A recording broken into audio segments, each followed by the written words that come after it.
There was an incident at in the leadership realm to where the executive pastor had made a comment about a woman's body that was his admin, to which became a witch hunt on everybody else but him. And the all male I elders mean, how took dare his her have a body? It's fucked up when you think about right. it. And so my fate was sealed because I was one of those that thought it was wrong. Um, so at that same time, everything happened. Um, they made me sign a non-disclosure agreement. Damn, For NDAs. You know things are getting weird when NDAs get brought into the picture. I'm the only one they've ever had sign an NDA. And the reason they knew they could have me do it is because I needed that 3 month severance, or literally my kids are on the street.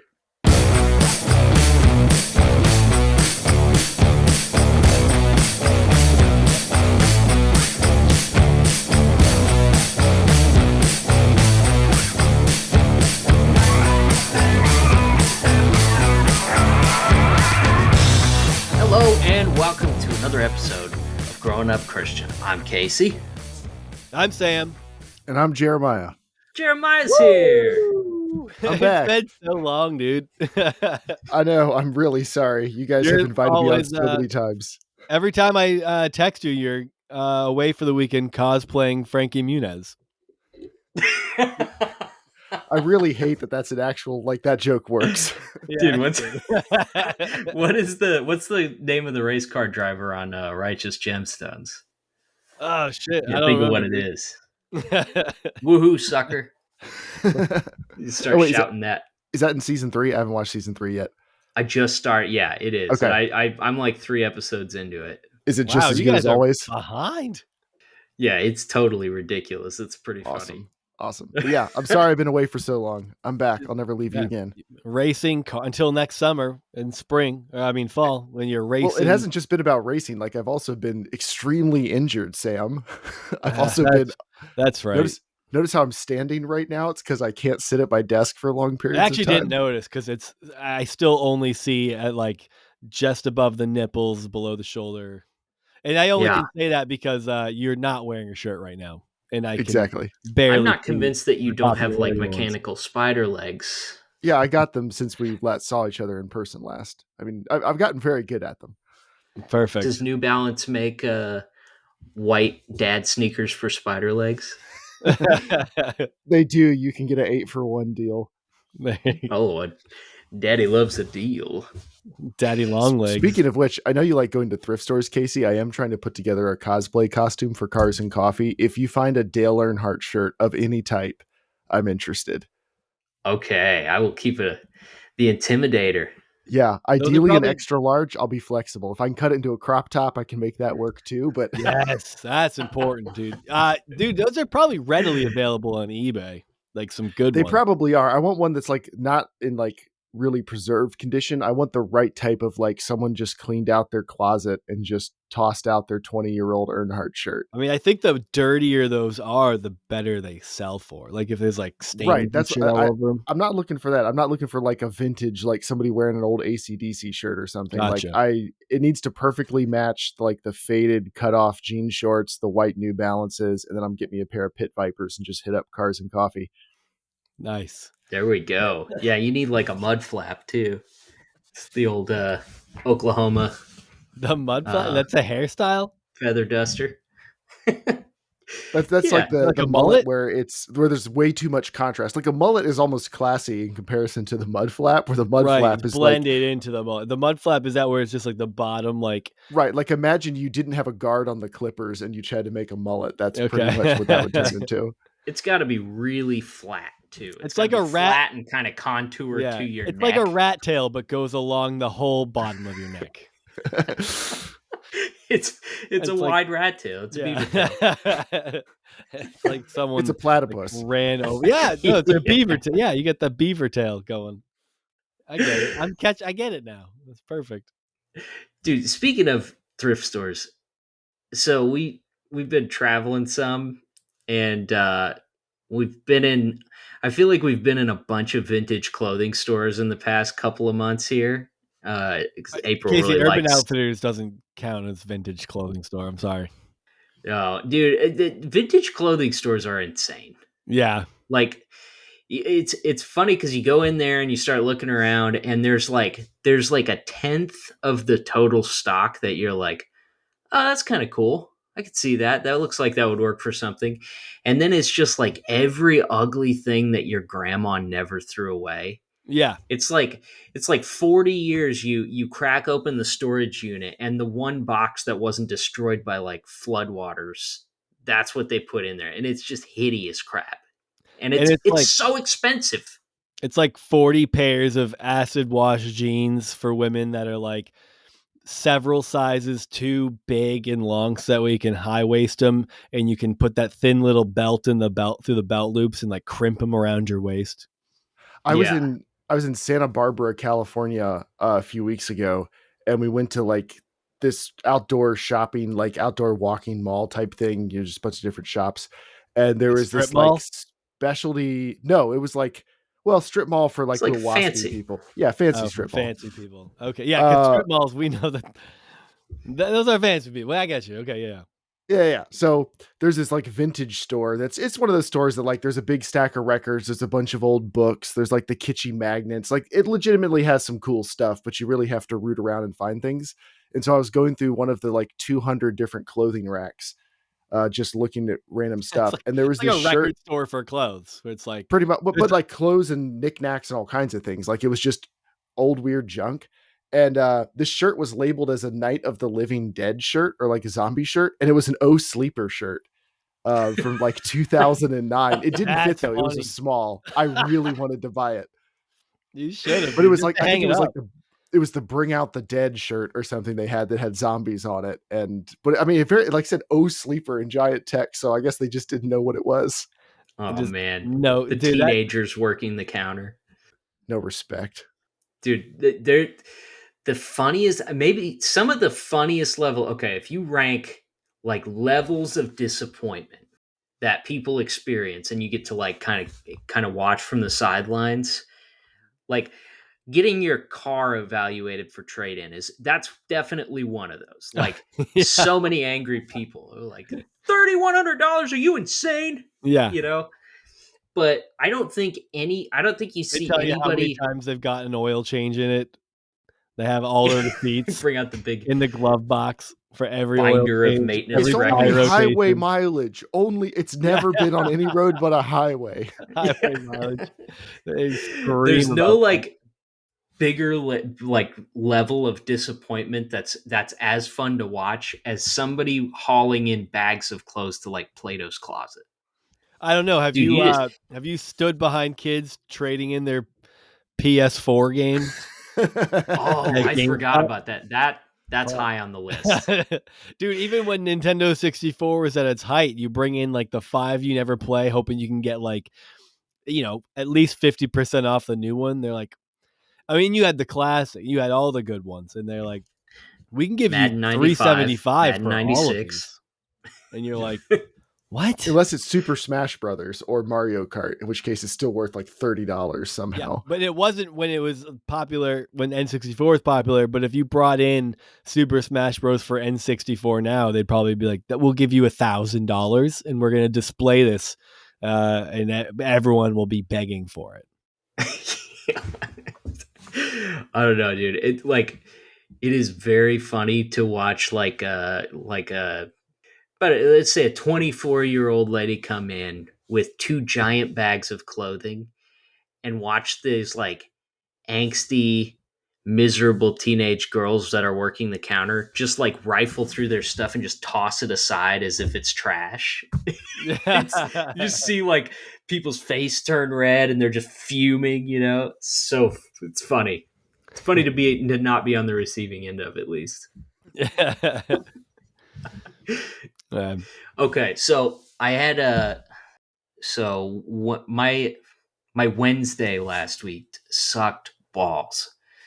One of a listener of the podcast is doing he's in school he's doing a college project where he's got to record like a podcast and stuff. It's he has a background in that stuff. He's produced podcasts for a long time, but he had asked if I was able to do a recording with him for this project that was due the next day, and I was like, absolutely, I'll do it, no problem. So we were set to record at noon that day, and then he had to have the project done and posted by like 7 or something, right? So I woke up at 3 in the morning that morning with a splitting headache, and I get migraines. So like I got up and took some medicine thinking like I'll go back to sleep, everything will be fine. And like it was not. And I just like I couldn't sleep. And then I like 4 o'clock I get up and I'm like, oh, and so I like threw up, and then it's just like the cycle from there is like sleep a little bit, get up, throw up everything that you Oh haven't my eaten. God, that sounds awful. Yeah, so April jumped in and she did the interview and it all turned out good and stuff. But like 2 o'clock, I'm starting to like come out of it. I've taken like an unsafe amount of medication to try to like break it, you know? Like no, my doctor would not appreciate the number of like prescription pills I took to get rid of it, but I was starting to come around. I'm like, I got to get out of here and just get some like junk food. So I finally rouse myself at like 2:30. I drive into town. We have kind of a big deal. Okay, two things that have made my town infinitely better in the past like couple of months. We now have a very nice, very contemporary looking Wendy's. Ooh. Oh hell yeah. You got like the straight sides, like this The big flat straight front. sides, Oh dude. man, Straight dude. reds. Yeah. I like a straight red Wendy's. Makes it feel That's a fancy. man who lives on the road. Yeah, no shit. That's a guy who Dude, travels. there's times, especially when you're like not feeling very good, where a frosty is just the best medicine there is. It's I can't been argue with you. Yeah, that's it's probably been 10 years since I've had a Frosty, to be honest.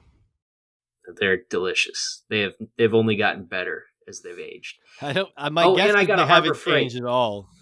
Oh, you have a Harbor Freight now? They just opened. I missed the Heck grand yeah. opening because I was traveling, but it's open now, so that's very exciting.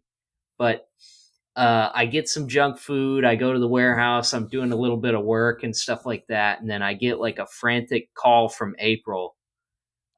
She'd been doing laundry, and then she was busy doing this other stuff.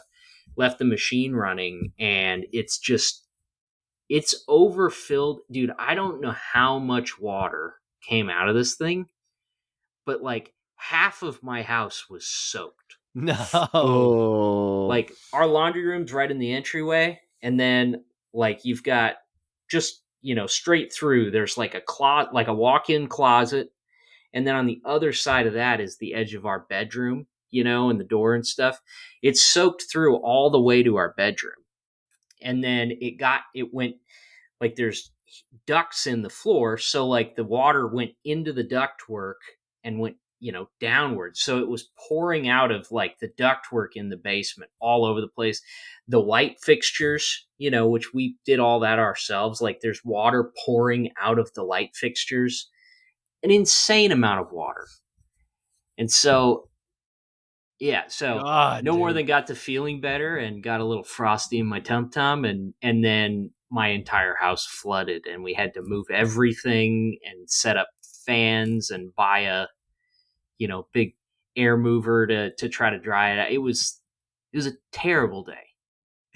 It was the worst day ever. Do you think you're gonna have Water? to like rip any carpet or anything up?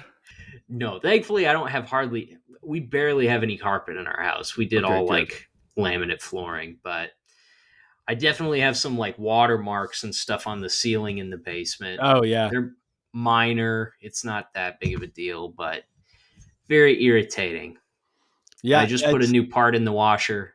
I'm hoping that it's fixed.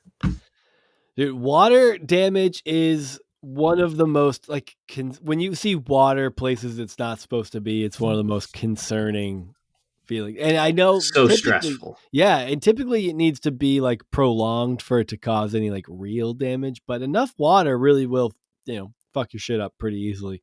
That's terrible, dude. I remember when I left my hose plugged, not screwed into the spigot over the winter, and it was off. But like I never had like when I last time, I guess the last time I had turned it off, I never like released the water from the hose Mm. because I left the sprayer, like the nozzle on it, and I just didn't. So all the water, of course, like it froze in the spigot and ended up cracking it. And for weeks and weeks, or even longer, I'm like turning it on to water. I had planted a bunch of stuff, so I'm just watering it every day. And finally, it's actually like right where I do this. I realize, like, it just took me a little while to realize. I'm like, I probably had to have been a good full week, which actually doesn't make sense. I feel like it was a while, but obviously What did we've it been doing split a this. pipe or what? Yeah, it split the spigot, so like the water was just leaking into my basement Oh, what a for a while. But nightmare. it kind of just like went down the wall, and what I have is like right where I am. Even though it looks okay behind me, if I took a video of everything else, it would look horrible down here. This is a shithole that I'm recording in. His feet are in standing water right Uh, now. my foot is literally dangling into the hole where a sump pump would go, but I don't have a sump pump.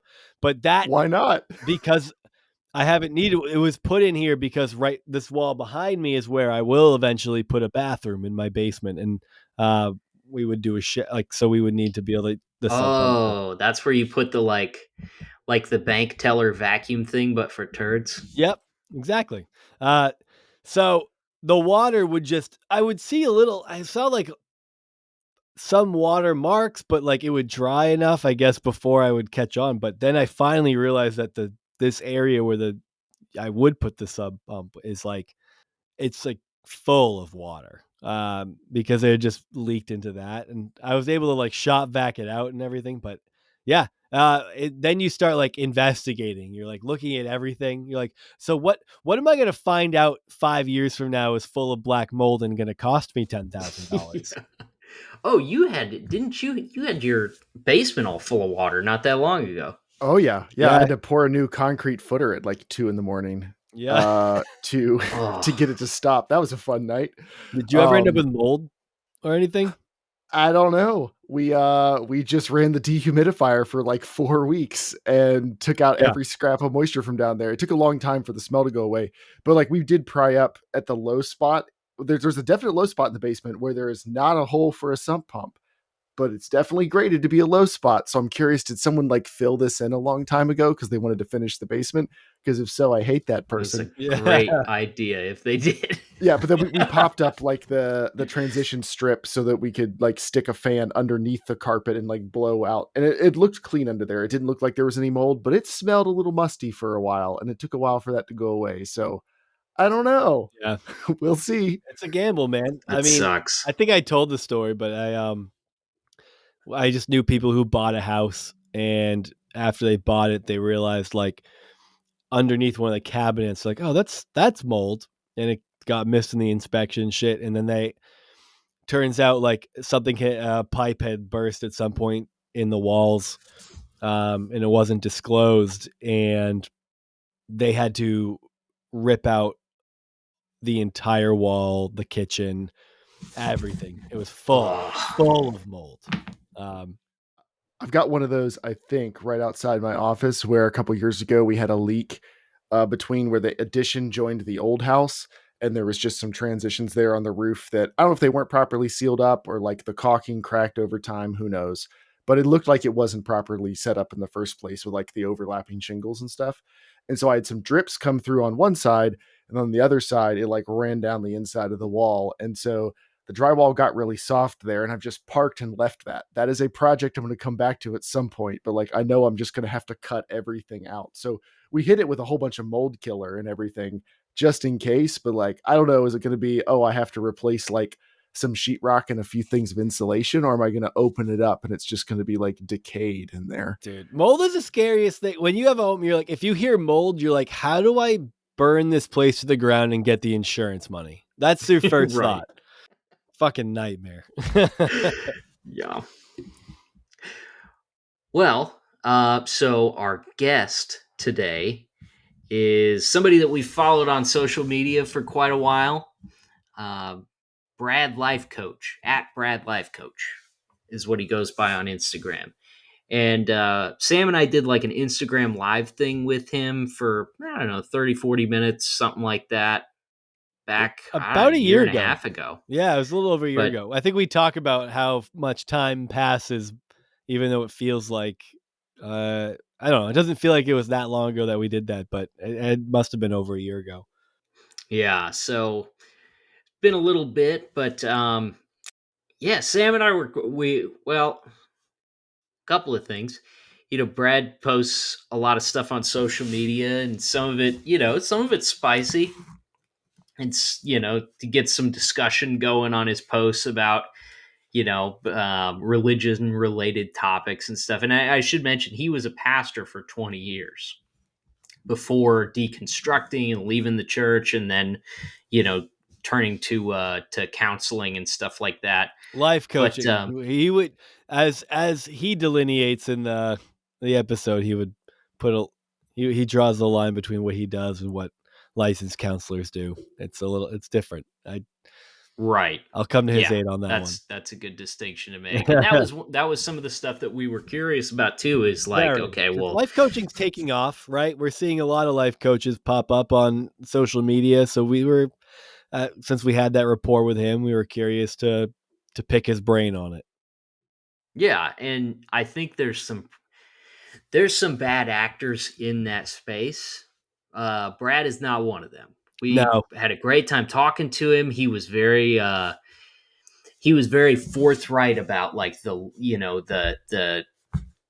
limits of where, life coaching it goes out, and counseling or therapy takes over, how those two things work together, and how it's important to probably have both. If you're going to do life coaching, you probably should have a therapist too that you're talking to.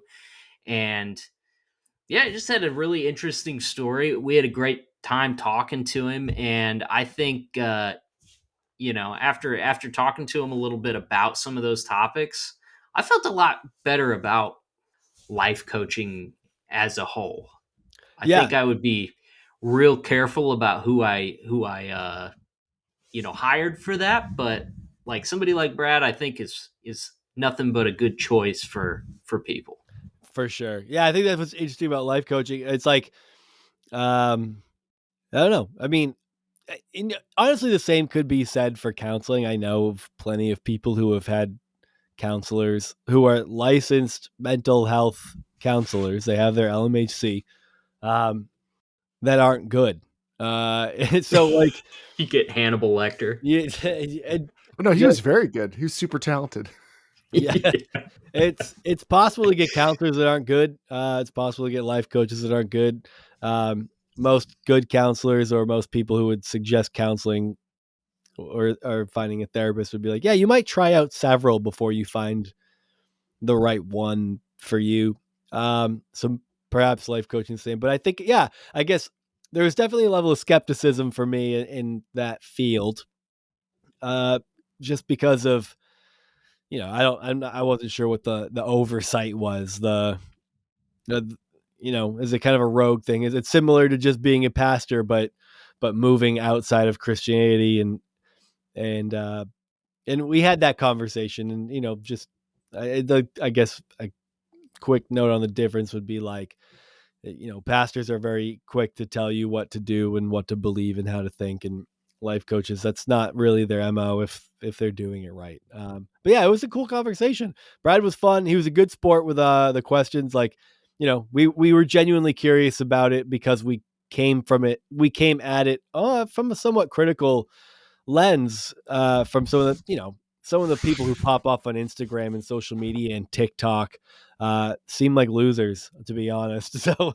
like, that's why we want to talk to him, because we had that rapport and we thought he was a kind person. We thought we'd be able to ask him the kinds of questions that we were interested in asking without it with it, while keeping it, as we like to do, keeping it light and fun. And he's has a great sense of humor, great demeanor. So we had a really good time just kind of hammering away at it with him. Yeah, so you should definitely follow Brad on social media, and I'll post a link to his website that has all the info about his services and how to get in touch with him and decide if maybe schedule a consultation if you're interested in that sort of thing. And yeah, as always, if you're enjoying the show, we would really appreciate it. There's a lot of you guys that listen to the show, and we have like 60 some reviews on iTunes. So Yeah, it's not if you lining up could, properly. yeah, just if you can, if you don't mind, could you do us a favor and just leave us a quick review wherever you listen to the show? We would greatly appreciate it. And you should definitely join the Discord. We got some new people in there lately, and it's a fun place to be. And it's also a place where, it's a good place to bring some of the, Your maybe you got parents. stuff. Yeah, maybe you got stuff going on that you can't exactly talk to people or really out in public about. I mean, you can do so pretty anonymously in Discord, Mhm. and it's also where we sometimes get into little tougher discussions about current events and stuff like that. Got some really smart people in there from all over the place, Australia, Canada, every place. Yeah, the places So that matter. Real quick though, Jeremiah, have you written a Yes. review for us? Have you written a review for the podcast? Ooh, I ooh, honestly don't remember. I Oh, don't. fuck you. Thanks for Oh, I listening, feel like I'm everybody, gonna and have we to. will see you next time. I gotta create an iTunes account. I'm sorry. I wrote us a review. How about that? If I can do it, you can do it. No. Yeah. So, with all that being said, enjoy our conversation with Brad Klausman. And we're back with our guest, Brad, life coach. How you doing, Brad? I am great. How about yourselves? Not too bad. Glad to finally get to talk to you again. Yeah, it's been a while, so I've been looking forward to this all week. It has been. When was so for again for our listeners, because we did one of Brad's Instagram lives, which is still you can still find that on Instagram because it's live once, but then it just is a reel afterwards. Is that how Instagram works? That's Um, I also have you on YouTube too, so oh, nice. I Aha. yeah, have to you guys check. are famous. But I don't remember how long ago that was. It's weird how time blends together because we've talked with people that we've talked with previously on this, and they're like, "Can you believe it's been a year?" And it's like, "Oh, holy shit, it's been a year." So I don't even remember when we did that live, but it was actually a while ago now, wasn't it? Yeah, it was almost a year. Yeah, I mean, that's it was a crazy. while, right? I mean, yeah, it's been about a year. So, Brad, are you a full time life coach, or do you work elsewhere too? Or No, I am a full time life coach, and loving every minute of it. That's pretty sick, man. gotcha, That's a world that I actually only I feel like I got introduced to through just like post Christianity, where you're like, oh, there's a thing on this side of it, and this is what happened. I don't know. It was interesting to realize that like uh, that market in that lane. I found that, and it's funny because even just like as someone who's post Christian, and as I'm currently in grad school. I probably was when last time we talked to because I feel like it's never ending. Actually, I Um, think you, but that's good. That's good. yeah, as so like it for school adjustment counseling. So a lot of it's counseling oriented, and you're just um, as I've moved into that lane, I'm like, there's such a big when you look at the exodus of evangelicalism and how people are leaving it in droves. It's like there really is a big market for mental health services for people who have left even the evangelical world. I totally agree. It actually kind of like it boomed, right? It kind of almost came out of nowhere. You'd heard about it a little bit before, with some famous people or whatever have you, but when in right before around 2020, it really took off a little bit before, but right around then, because just like you said, there's a mass exodus of people, and they all found each other on IG or some platforms, and they started grouping together in communities, if you will. Like, oh, you too? You had that as well? Right. And it wasn't as popular within you know, with psychology or psychologists or counseling services, because religious trauma was still fairly new, right? You know, the PTSD from it and other things like that, that was still fairly new. But life coaching provided this opportunity not to provide counseling, but instead of support where you had lost community, hey, I will walk through with you and provide at least some sort of community to help you walk this journey, Yeah, right? I really appreciate that delineation between the difference of counseling and life coaching, because it's obviously a different thing. Totally. But I think some people in the life coaching world might be more likely to either intentionally or unintentionally represent themselves in what they're there for. So you pointing that out, I actually think is really Yeah, helpful it's and like important. pastoral counseling, right? You know, I mean, between pastoral counseling and counseling in some ways, right? Because it's like, is pastoral counseling counseling? No, Yeah. right? No. Can there be possible good advice that comes from it? Sure, but it's not.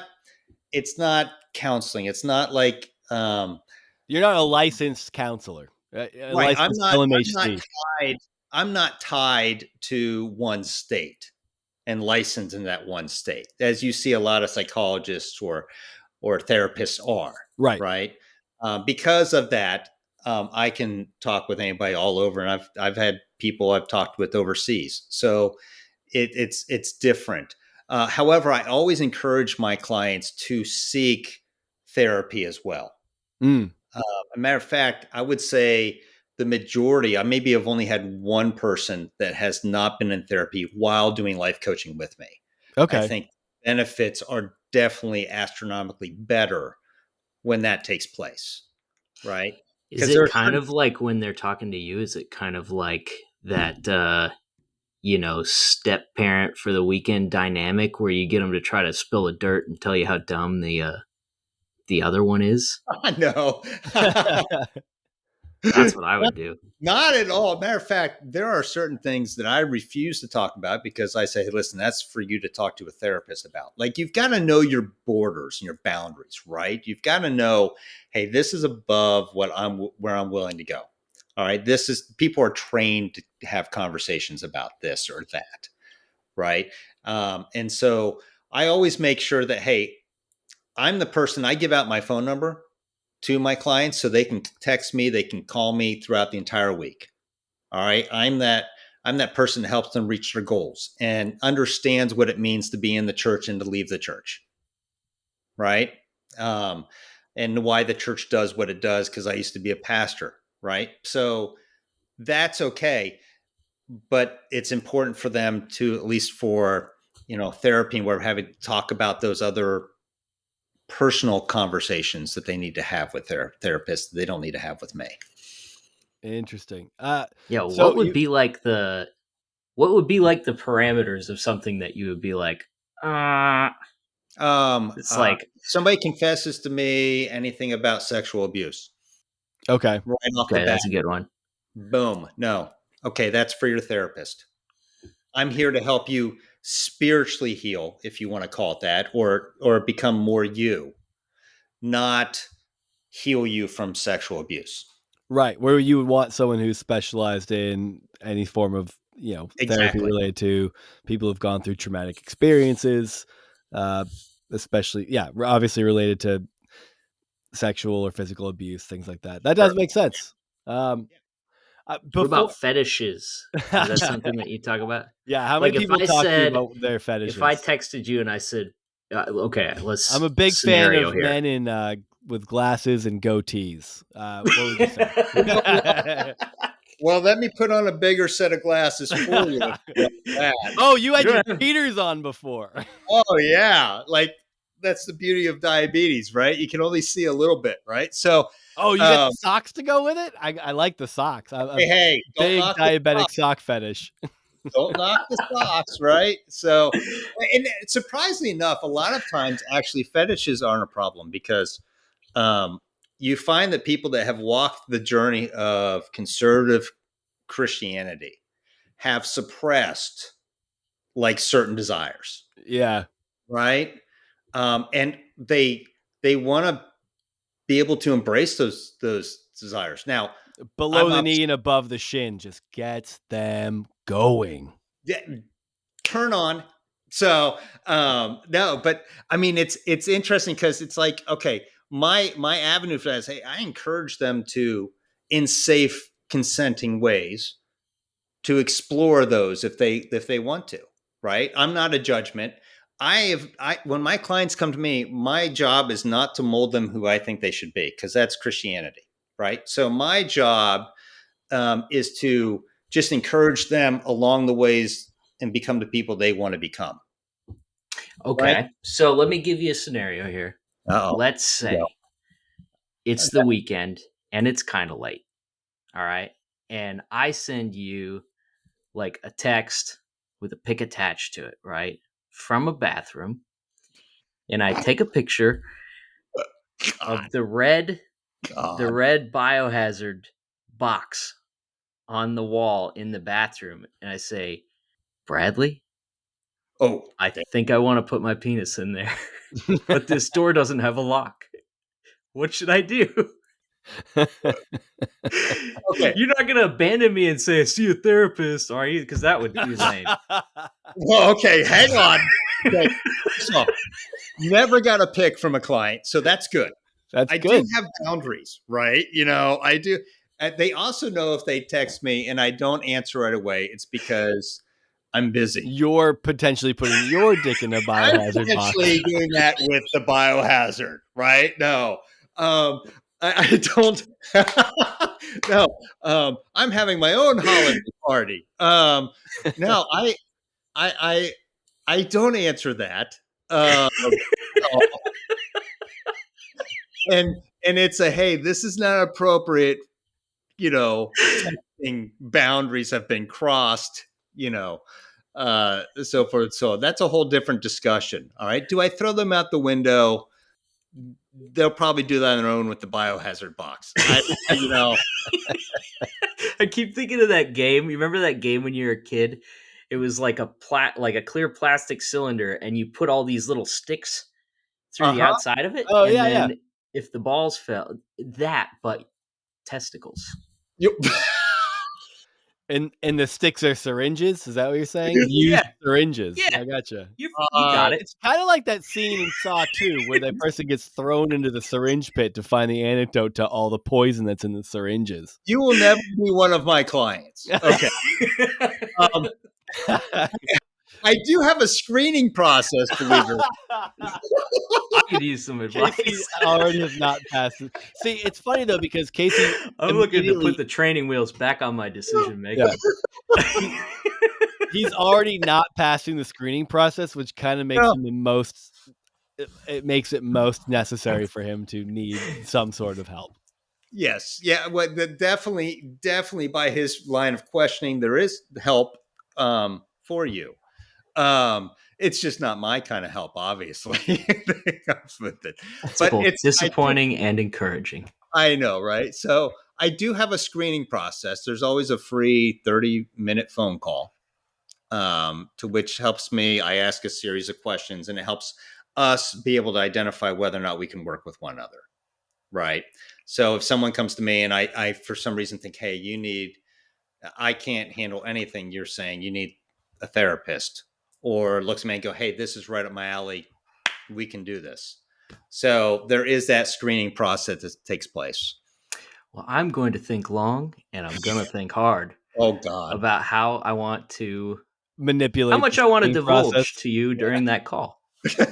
Casey's like, how can I present as normal enough Right. to get into Brad Just so want I to can trick send him him into really giving me cool his phone pictures number. later? then we can have the conversation of why you lied to me about the questions I asked you in the very first meeting. I feel like So- we have, unless Casey desperately needs to ask another hypothetical, which maybe he's about to do. Why don't we get a quick snapshot of like your life and how you kind of moved into this field? Because you mentioned you were a pastor. It sounds like you were a pastor for a while. So a little bit of the upbringing, what brought you into being a pastor, and then your kind of exit from that into and finding your newfound career. All right, I'll give you just a snippet. All right, so that you're not here all night, like a pastor would do if he was talking. He'd give you more in a snippet. So I need this to. I really need examples in like how this relates to like football or some dumb fucking sports game. That'll help me pay attention because I'm a loser. I can do that with my father wound. How about that? I mean, there we go. Right. So I grew up in church. All right. Middle child, people pleaser, perfect kids to buy into anything you want, never walked outside the lines. That's my story. You're speaking my language. There we go. All right. Did everything please people. I played sports. It pleased my dad. I went to church. It pleased my mom. I discovered that, hey, people really liked me in this Christian school when I followed God. Right. Called into the ministry at age like 15. Right. Got lots of hurrahs, whatever you want to call them. Went to Christian college, majored in biblical studies. Which Christian college? Palm Beach Atlantic University. Oh, yeah. I knew some people who went to that one. Yep. That was as a Liberty University guy, at least, look, you went there earlier than I did, so things were maybe more conservative in your time. But actually, I think that, I don't know, it's kind of a catch-22 because I think they became even more conservative after I left. Really?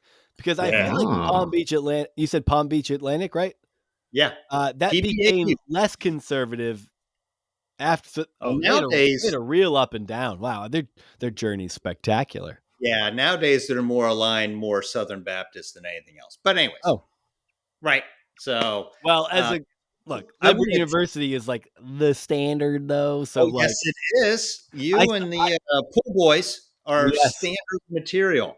So, and the people I knew who were at Palm Beach Atlantic were, it's Florida. I get it. It's summer all the time. Beanies were not acceptable at Liberty, and they seem to have been at Palm Beach Atlantic, at least. Well, that's because Palm Beach Atlantic didn't have a beach at that time. They made one. They just dropped a nuke and filled that crater with water. They totally did. They ushered in a whole bunch of sand, right? So, it was a seawall when I was there. There was no beach. Graduated with my biblical studies there. Went to seminary at NOPS, New Orleans Baptist Theological Seminary. Got my master's there. And I'd been interning at churches, been doing youth camps, been interning at youth camps, all that kind of stuff up until that point, and went into the ministry, and then been in ministry for 20 plus years. Was NOPS another Southern Baptist brand of seminary? Oh yeah. I mean, totally Southern Baptist. I think what's neat about seminaries is like you could go to like Harvard Divinity School, right? And you'll get like legit academic biblical criticism. And people come out on all different ends of the spectrum there. I mean, I people will go there and get that criticism and still be more on their like conservative side. Some people will be like full liberal. And it's just interesting to me that like you have colleges that actually present like in their seminaries legitimate textual criticism, and then you have like I got a biblical studies major at Liberty, which was like this is the right answer to everything. If you don't think this way, then you don't get an A. But people who graduate from Harvard Divinity School end up pastoring at one of those Unitarian churches that has like OnlyFans workshops on the weekend. That's Where? true. Plenty, plenty of them do. Most are affirming. I know it's a tragedy, but it's I thought that's something that's always fascinated me, especially towards my later 20s, thinking about seminaries, conservative cemeteries. Well, they're the same. You're right. That's what Similar. we call cemetery. We need more of Exactly. those. The seminaries where it's like, it's not like undergrad is like, this is where we teach you things because you're still dumb. And then seminary or grad school is where you're supposed to be like, okay, now we're vaguely interested in your opinions, and we'll entertain the idea that maybe you have an independent thought that it's not bullshit. And then and then your PhD is like, now we actually care about what you think because you're a learned individual who can work through material and come up with their own opinion that matters. And On one subject. those are the steps, right? But so much of so many seminaries are still that undergrad treatment of like, oh no, no, no, that's not correct. This is correct. And now you need to regurgitate these same 5 points in a poem that we've told you are true. And I don't know. It's so strange. So I'm guessing you said NOPS or NOP is Well, New Orleans Baptist Theological Seminary, but we got tired of saying the long version, so it was just NOPS. Yeah. It sounds like that was one of those like, this is what the right thing to believe is, with not so much of an interest in people It's a real coming up with their own consistent discoveries. theme after graduating from Mar-a-Lago Christian College, you know. Yeah, I mean, it is, and it was because it's Southern Baptist, right? And we all know how the Southern Baptists work. If they're not following the Baptist faith and message, there's an issue. Right. It comes right down to it. Lot 60% of their pastors have to be over 300 pounds. I think is what it is. I think there's like a thing there where it's like you gotta. Yeah, and the best part is hearing them speak on discipline while they're up there at 300 Right. plus pounds. So it's great. It's great. It's okay. It's fine. There's a beautiful dynamic where it's like the less they take care of themselves and the less they give a fuck, the more attractive their wife is. It's really strange. It's like a 1-for-1. Smoking hot, right? I mean, Smoking hot. Smoking hot. Steakums razor. Yeah. So I Steakums razor. So that's awesome. So I started actually personally deconstructing without realizing I was deconstructing in college. I didn't agree with the way women were portrayed in the Bible or the way the church was using them. And then not long after that, after I got married, my former wife and I had a miscarriage. And so I really questioned God about that. Like I had a hard time grappling with that. And I just couldn't get past that. And no amount of Christian counseling did good. Right. And then I really struggled with the treatment or the bait and switch of everybody's welcome, but not really. Only if you change, and LGBTQ plus community. And my daughter came out as lesbian when I was a pastor in one of the churches. Okay. And right then and there, I knew it was either my daughter or my job. Did you tell your daughter how selfish that was for her to do that? It's classic because she did it without telling me, and I didn't even know. All right, she did without telling me on a Sunday morning in small group. So I had all these people walking up to me, including her teachers. All right, and it's a church; it's not huge; it's about 2,500 people. All right, and I had all these people coming up to me that were there and saying, "Hey, listen, what you know, we're praying for your daughter." Basically saying they're going to fix her. And I'm just like, what the F? Why are you going to fix my daughter? What's wrong with my daughter? And then I said, well, she came out, this morning and said she's lesbian. And we know that, hey, we're just going to be praying for her and stuff like that. And I'm like, there's nothing wrong with my daughter. I mean, it's a no brainer for me. My clients I talk to, a lot of them, their parents have left them, have kicked them out. I can't imagine that. And I was like, hey, despite my life, 48 years of building my career in this, and knowing that I only have Bible degrees, right? At I least know in that my mind, feeling. I'm not 40 right? yet, but And you're just kind of I like, do only have a Bible degree right now. choose my daughter every single effing time, every time, right? And so, and I couldn't reconcile with them because suddenly my belief systems over the entire span of my life were changing, and I couldn't reconcile how the church was being the church, right? And so, okay, I'm done. And I took, I went to counseling myself with somebody that was not a Christian. I found a counselor that had no skin in the game, right? Wasn't going to try to mold me one shape or way or another. And I went a completely just into isolation, if you will. COVID hit, which was the perfect timing for me. And I just spent that time for that next year, year and a half, healing and figuring out what I believed. Instead of what I was taught and told to teach, instead of the neural pathways which were formed when I was a kid that said, hey, you need to be brainwashed and believe this, I'm going to start asking questions. I'm going to start reading things I was not allowed to read. And through that process, I started going, wow, okay, this doesn't line up, or that makes sense. Or, I started kind of studying that and going, okay, now who am I? Because my identity had always been just wrapped up in Jesus Christ. Yeah. Who am I outside of that?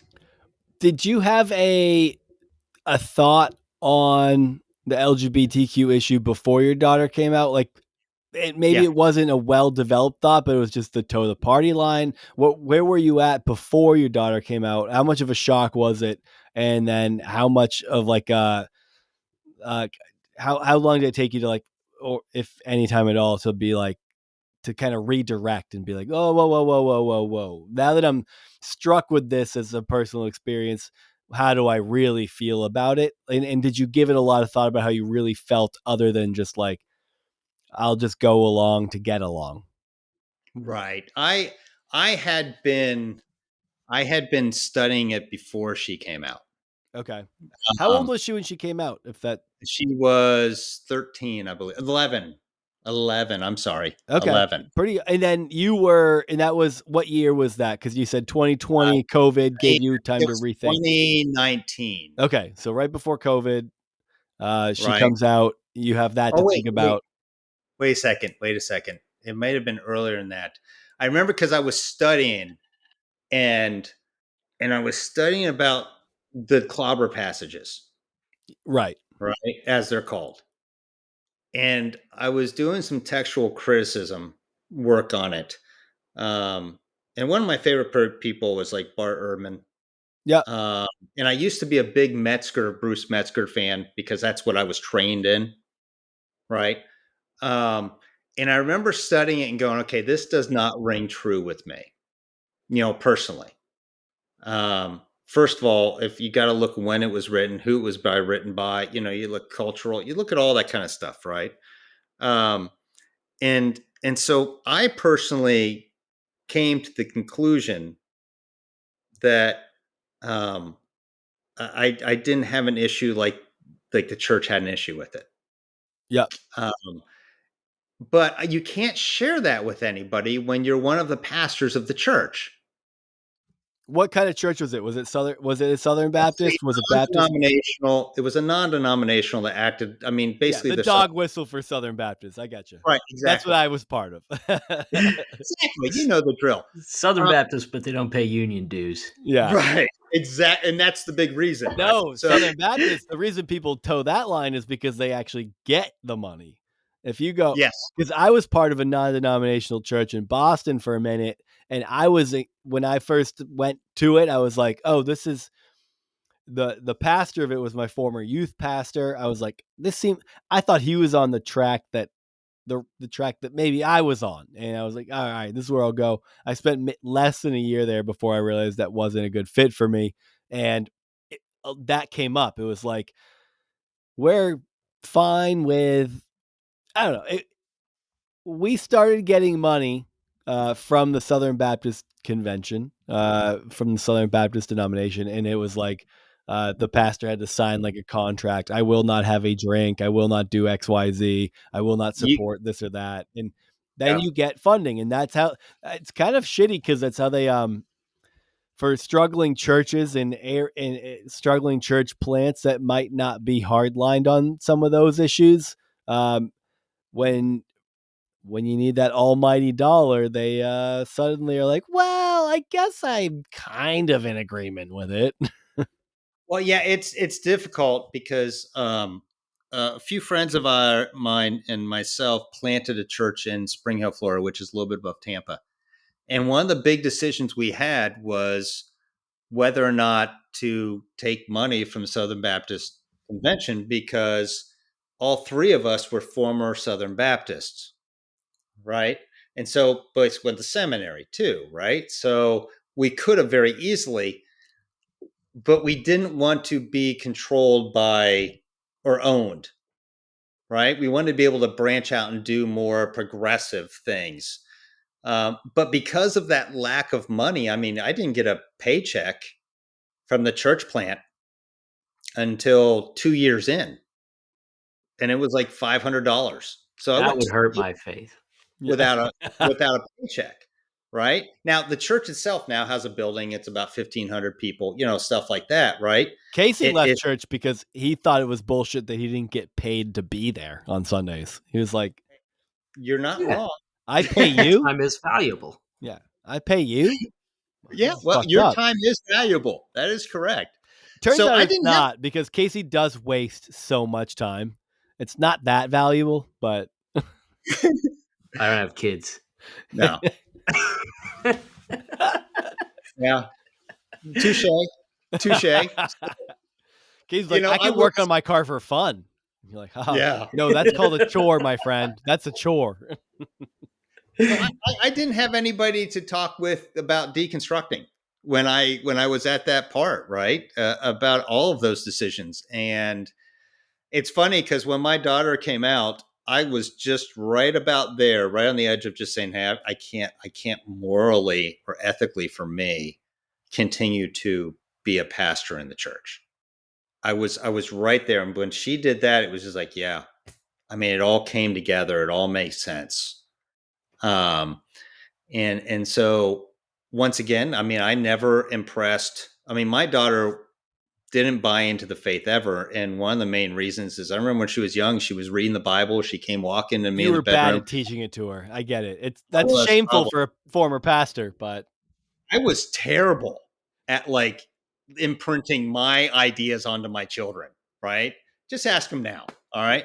Um, So terrible at it, right? So she came walking in my room one night and she goes, "Dad, I don't like God." I'm like, "Oh, okay. Why is that?" She goes, "Because he killed people for no reason." And I'm like, "What do you mean?" "Well, he drowned all those people, the women, the mother, the children, everybody, instead of saving them." so you already fucked up because you said, "What do you mean?" But the right question was, "How do you know God's a he?" Well, I mean, You mean technically, they? I hope you mean I they. I should have pivoted and totally like, well, don't focus on that. Look at my hands over here. Yeah. Um, squirrel. So, but I always had this philosophy in my house, and maybe it was just my inner self screaming, but I the Socratic method. I always asked them questions. I never wanted to have my so-called faith be their faith. I wanted them to have faith because I had seen as a youth pastor what had happened to high schoolers that had gone through high school and they get to college and they're asked these questions they've never entertained before, and the simple answers don't make sense anymore, right? And they fall away from the faith. So my idea was, hey, let's ask some questions. If it becomes theirs, it's theirs, right? It's going to be solid. And I never wanted to tell them what to believe or how to believe. It's the same thing I do with my clients. I don't tell them what to believe or how to believe. Um, it's that same philosophy, right? Something that I think, unfortunately, the church misses because they don't want to entertain the hard questions, right? That they don't want to say, "Hey, we don't have the answer for that," or "Yes, the earliest documentation we have for anything written in Scripture is this date." Well, isn't that way past when Jesus died? Yes. I mean, do we have the original manuscripts? No. Oh, okay. So what do we? I mean, like, they're afraid to talk about those things, not realizing that I think people can still have faith with those questions. Right. Oh, right? for sure. Yeah. Um, And some people so are more or less afraid of answering those. You might get a, yeah, but, and then they'll be like, but we have this many and that many, and then there's this and that. And that's why we still know that whatever we have is what was original. And you'll get the workaround.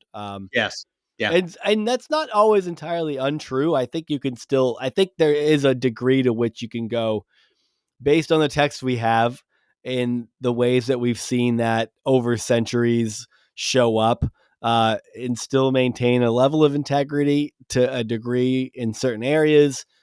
You can get at least that people took this seriously. I don't know. There's an honest way to have that conversation, like you said, and still sure, come out as a faithful Christian.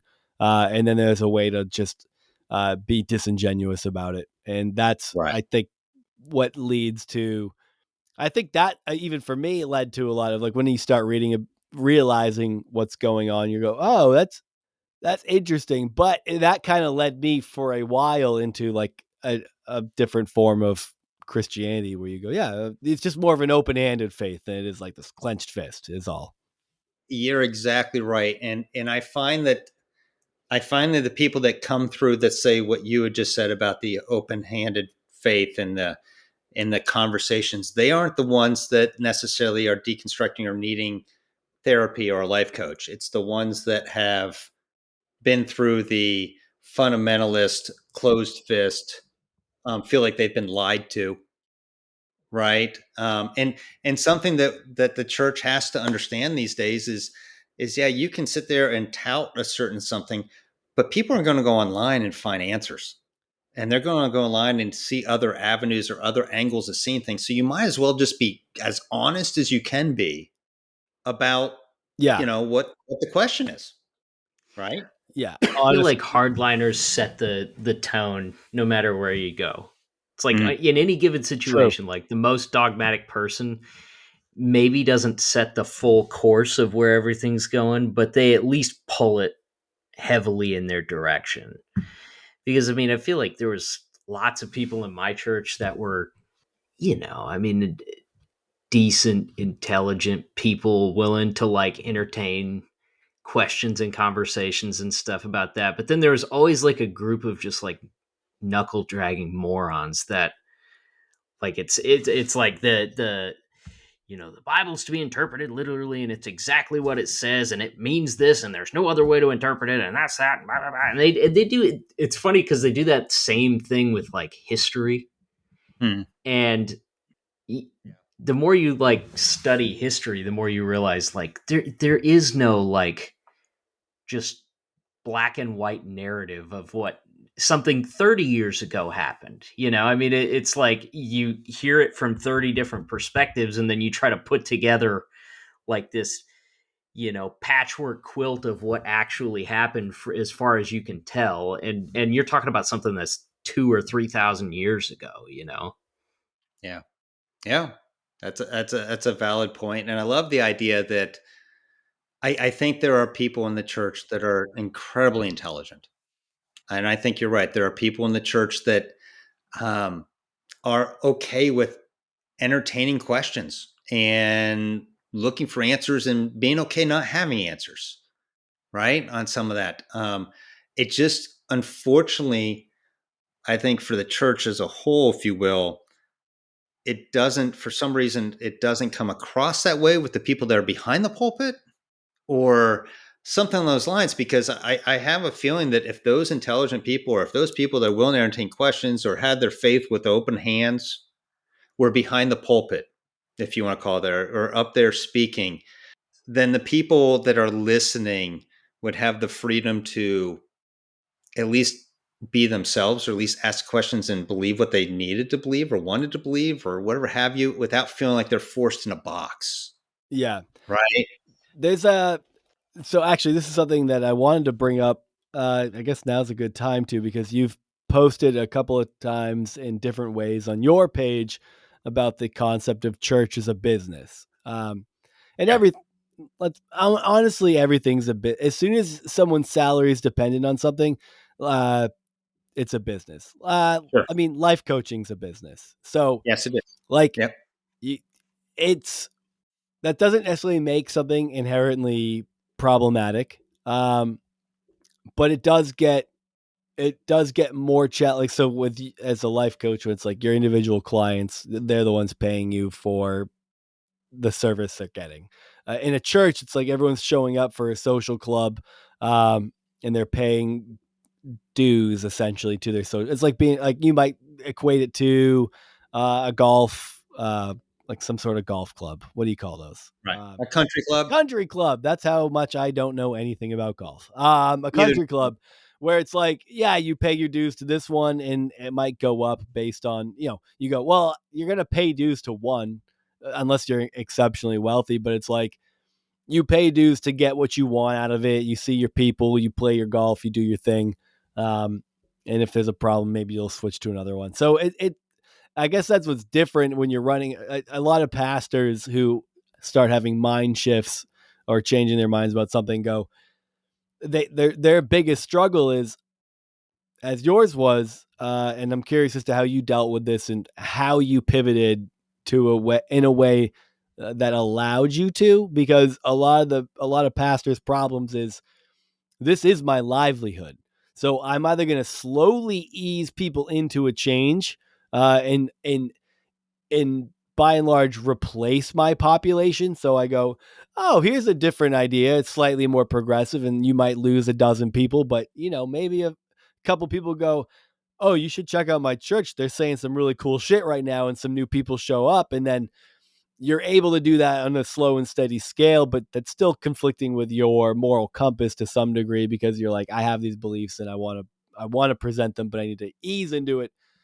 But a lot of pastors are like, I can't go there because I actually will lose my job, and I will actually lose my house, and we will actually be homeless. Like, there's a Right. You lot got at stake motivations there. to keep the status quo. So, uh, that's the problem with churches. I don't think it's necessarily wrong for it to function business like, because everything does. You're a counselor, you're a therapist, you're a psychologist. There's a transaction at play. It's fucking America. It's the world we live in. You go, you're paying me for a non-judgmental professional opinion to help you achieve your goals.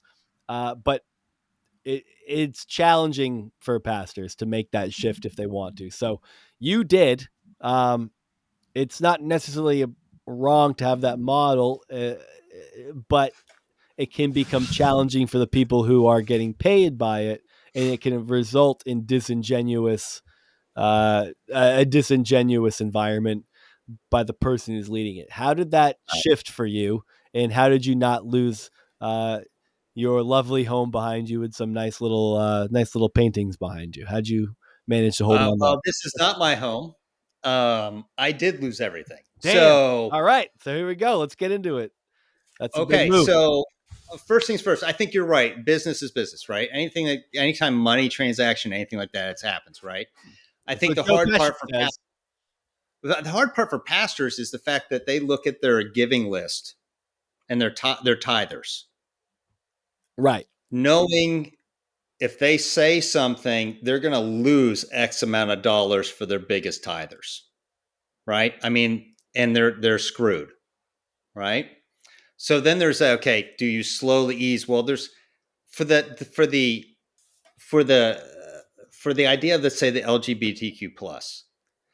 That's pretty much there's no way to ease into, like, Andy Stanley tried to do it recently. Yeah, that's a dividing line, most Yeah. certainly. Andy tried to do it and he did it unsuccessfully, in my opinion, because he welcomed everybody in, told them how much they're loved and their lifestyle. And then the next Sunday he got like all these kind of comments, stuff like that. So he hunkered back down. It's like, hey, we love them.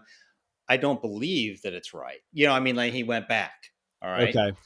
So that's a hard dividing line.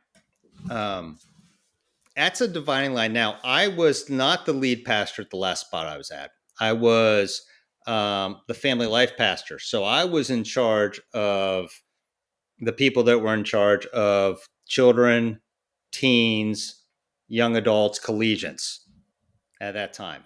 I had also at another time been in charge of all the adult small group ministries. Okay. And so being in charge of that, there was no way for me to continue to exercise my pastorship, if you want to call it that, with what I believed, as well as having a LGBTQ plus daughter, because I was over family ministries as well. Mm-hmm. All right. So there were some other things that took place at this church that I was at that I was caught in the middle of because I spoke out against. That You were a Bitcoin guy, dude. I knew it. Fuck, man. I knew I you were all know, about right? Bitcoin. No, the Doge, you executive a Dogecoin? Shit, Casey can. You and big Casey have a money, lot to talk big about. money. I was Bitcoining people at church. No, there was an incident at in the leadership realm to where the executive pastor had made a comment about a woman's body that was his admin, to which became a witch hunt on everybody else but him. And the all male elders I mean, how took dare his her have a body? It's fucked up when you think about right. it. And so my fate was sealed because I was one of those that thought it was wrong. Um, so at that same time, everything happened. Um, they made me sign a non-disclosure agreement. Damn, For NDAs. You know things are getting weird when NDAs get brought into the picture. I'm the only one they've ever had sign an NDA. And the reason they knew they could have me do it is because I needed that 3 month severance, or literally my kids are on the street. Did you haggle? Where you're like, I see you're 3 and I up you 6. I tried. I did. I tried. Totally. I said, this is what I need. Right. So they We'd had rather me. you out us for being trash.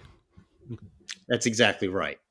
Right. So, but that gave me 3 months to sell our home, find a Damn. different job, move in the same location so my kids could go to the same school, all of that. And that all happened in a whirlwind. So yeah, and at that same time, even though I took a year, when I did come out and say, hey, listen, I'm no longer, classified as this, type of Christian, my mom stopped talking to me over 3 years ago. Right. I'm going to hell. Right. I don't hear from anybody in all of the churches I've been at. Right. All the collegian friends, everything like that, because now I'm tainted. Right. Because I've deconstructed.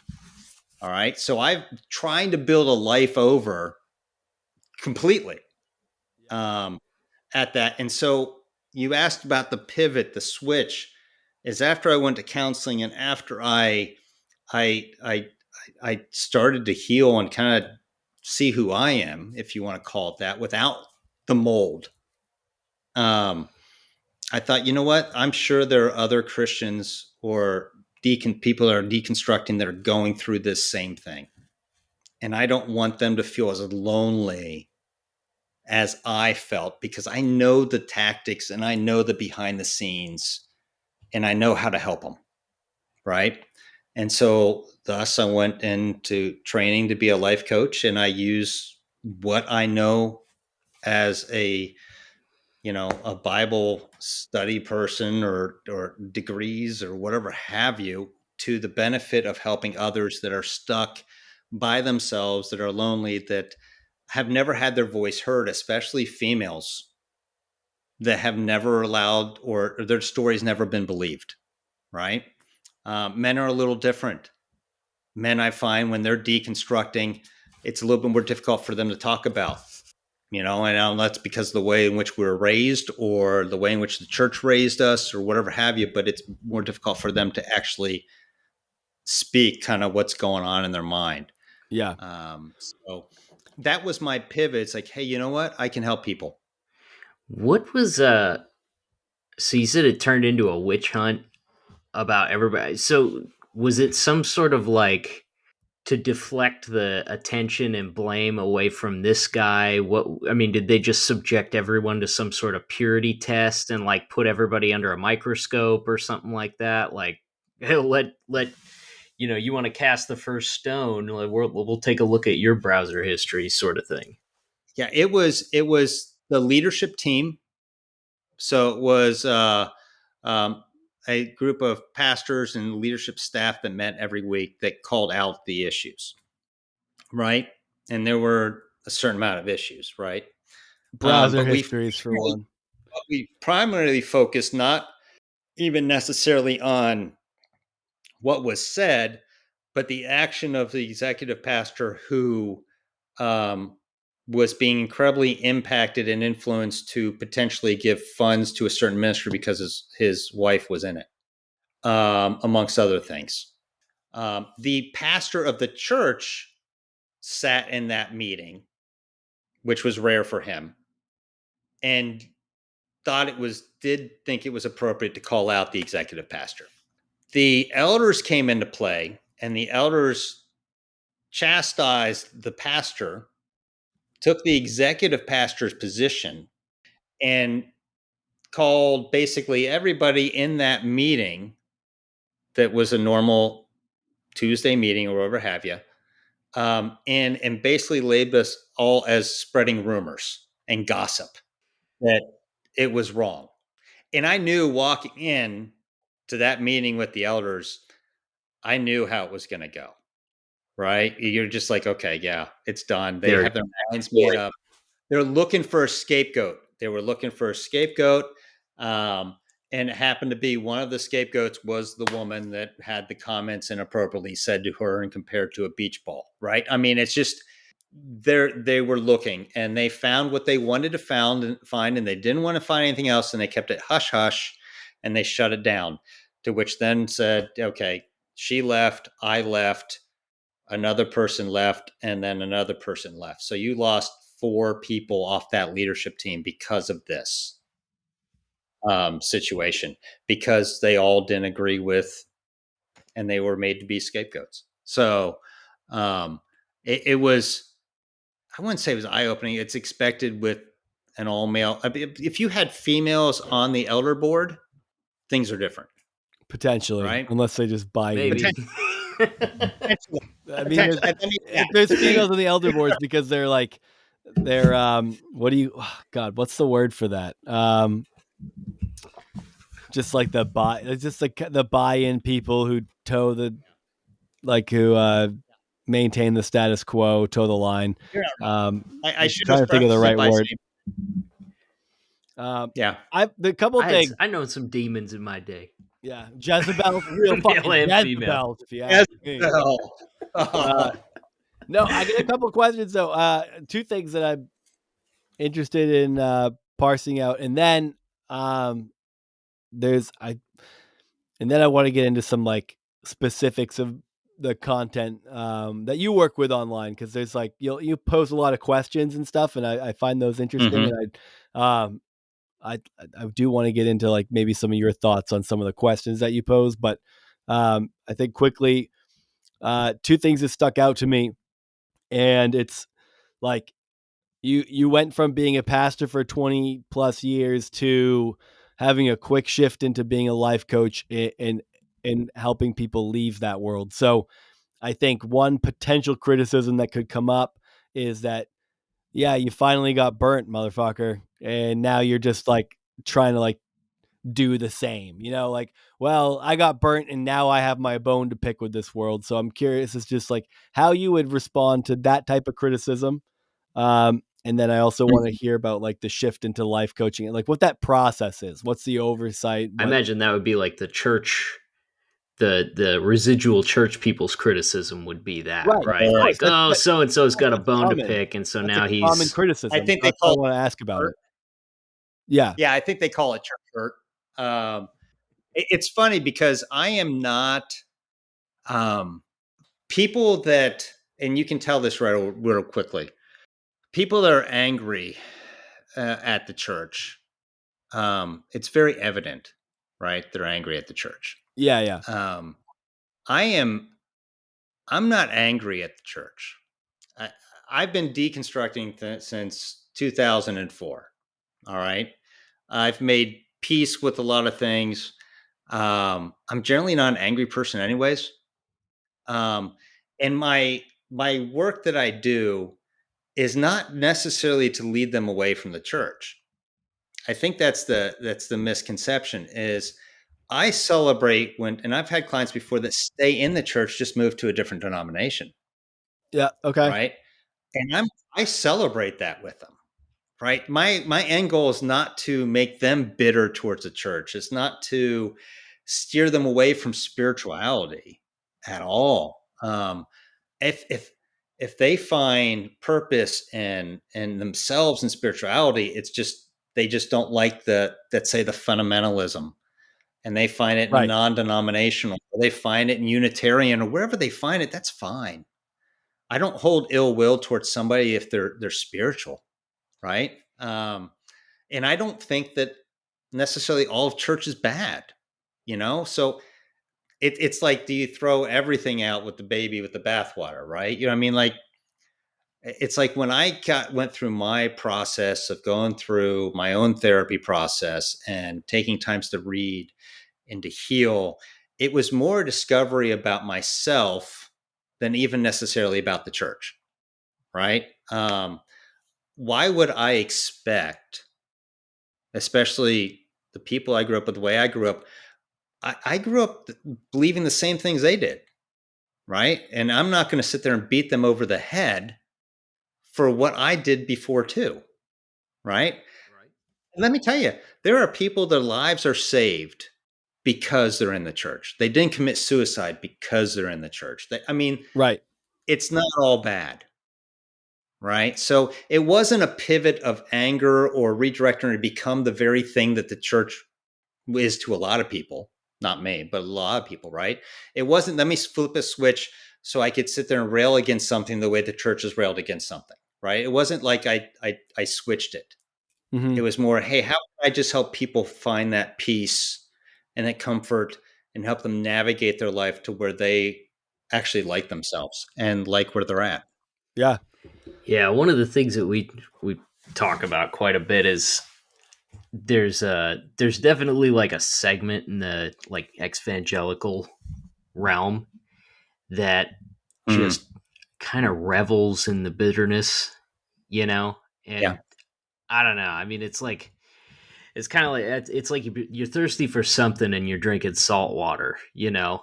It just doesn't there's that's a dead end road to just like wallow in the bitterness there and stuff. And you know, I mean, some people have really been through some awful things, but I don't know. You know, we hear from people here and there that you kind of want to be like, why are you dragging this axe around still? You know? Well, it's like they replace the anger of fundamentalism with the anger of deconstruction, right? They just swap it, Yeah, and Yeah. right? often it's like a And you swapping of fundamentalist teams too. They might be like, can't, I you was can't. super on this side, and now I'm like, without really Yeah, any thought, I've joined a new camp and buy into everything that they propose, hook, line, and sinker. it's not a. That's the thing is, right? Because they're so programmed to think of a team only kind of mentality, they like switch so-called teams in their mind, right? And there's no healing that can be done when you're in the angry, bitter stage, right? There's little self-discovery that can be done in the angry, bitter stage, which is why a lot of my clients aren't angry necessarily, or they're coming to the end of their anger, right? Because if you grab somebody that is angry and fueled and just pissed off beyond all belief of the church, they're only going to view it one way, no matter what you say, right? They're only going to look at it as a negative. And they're only going to look at it as like, how can I apply this negative in my life and make the church pay? It becomes less about, okay, what work do I need to do to heal and to love people the way I wish the church had loved me, And that's an right? important part. I think you're hitting on something particular. It's like I didn't feel the love that I think I needed. That um, to bring it to a I guess like a counseling perspective, like that Rogers type unconditional positive regard where for someone where it's like regardless of who you are, what you're thinking, what you Mm-hmm. believe, where you're going, how you feel, you're just I I have an unconditional positive regard for you is a very life-giving thing, and that seems actually Christian in the way that I understood Christianity, but not necessarily something that you were a recipient of. But I think that you're hitting on something special there, where it's like, I didn't get that, and I know I didn't get that, and now I'm angry at the place that I thought should have given me that, and now I'm out of that anger. I'm not going to give that to other people. And I might only direct that positive regard towards some people, but I won't have that positive regard towards people that hurt me because I didn't receive that. It gets, I mean, it's, and that can get gaslighty too. Like, look, do you want to, do you want to have that regard for the people that harmed you? Which then you can get into concepts of forgiveness and who that's for and why it's important. Which is something that's Overvalued. bastardized by the church as well. So I think you're really hitting on like a lot of the key concepts. Yeah, and in the love part, I mean, I can't tell you how many clients I've had that are just like they didn't love like Jesus, right? So um, it's that idea that obviously the high standard set and what love is, especially within the church, is the love of Christ, right? Like that's the model. God says He's love, but um, I think it's important to understand that the anger is twofold usually within people. It's the church hurt me. And then the other part is I felt like I was lied to. They didn't tell me, let me answer the questions that like we had talked about before.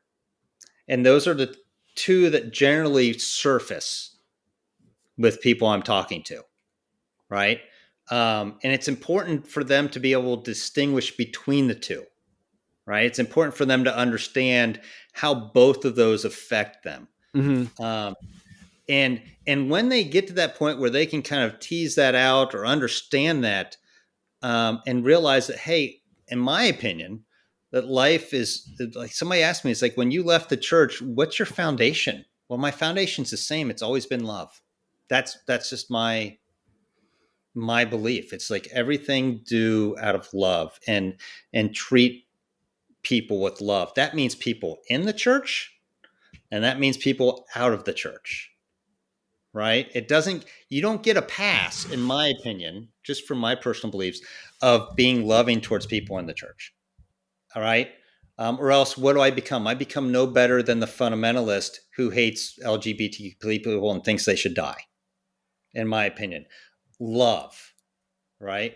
Now, at the same time, what that does for me, though, is I do have boundaries. I do have like my own personal thoughts. And it really depends upon each person of who they let in those boundaries, right? And let into those places. And getting people to trust again and actually trust anything spiritual sometimes, not everybody, but sometimes is really, really difficult because they feel like they've been lied to, right? So they want to write everything off.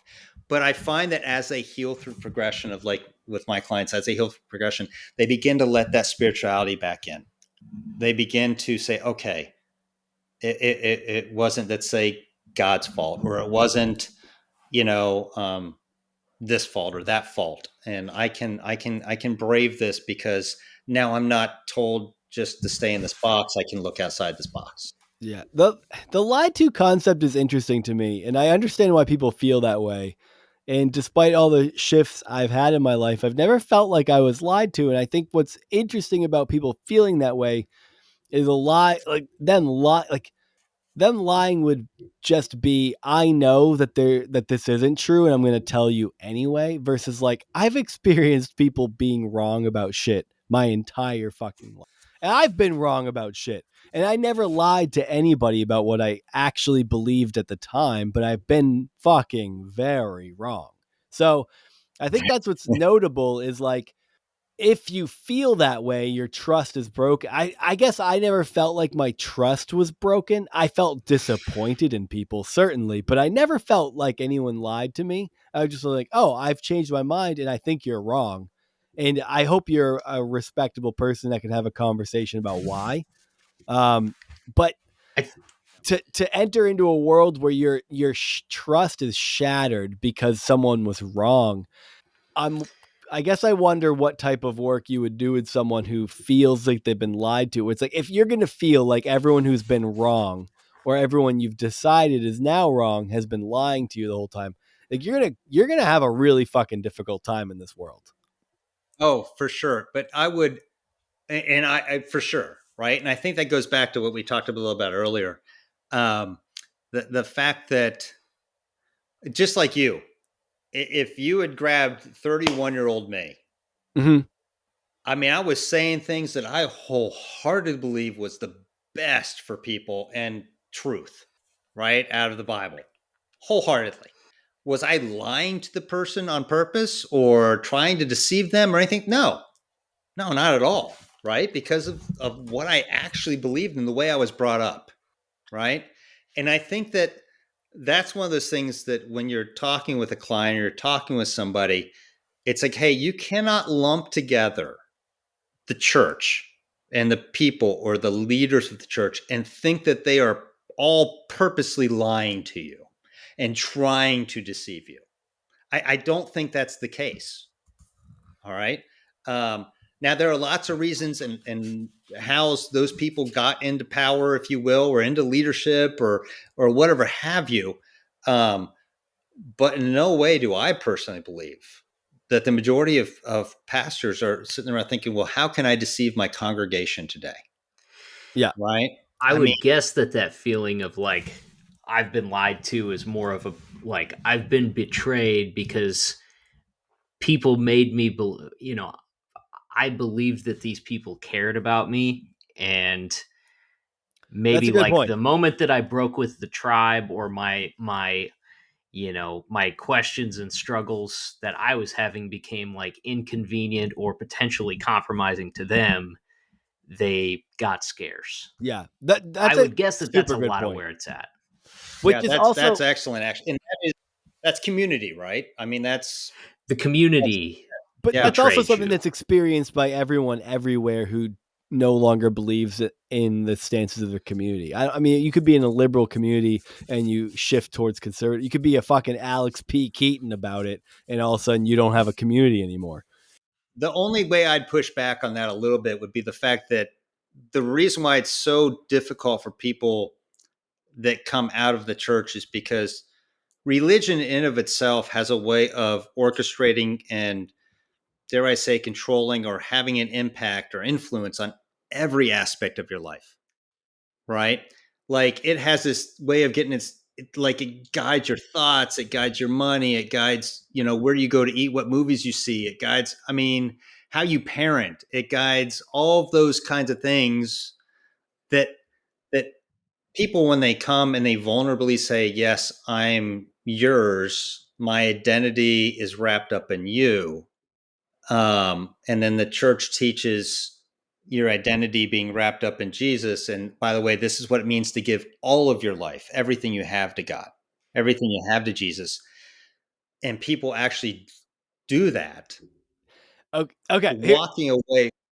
Here's where I It's want a to jump in though, different type because of betrayal than, say being kicked out of the Right. Lionel Train Collectors Association.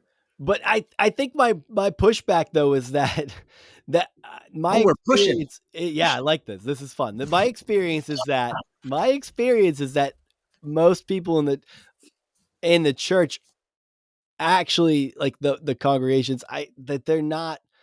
There's all the conversations about what it means to be a Christian and give all of your. No one's fucking doing that. Nobody is.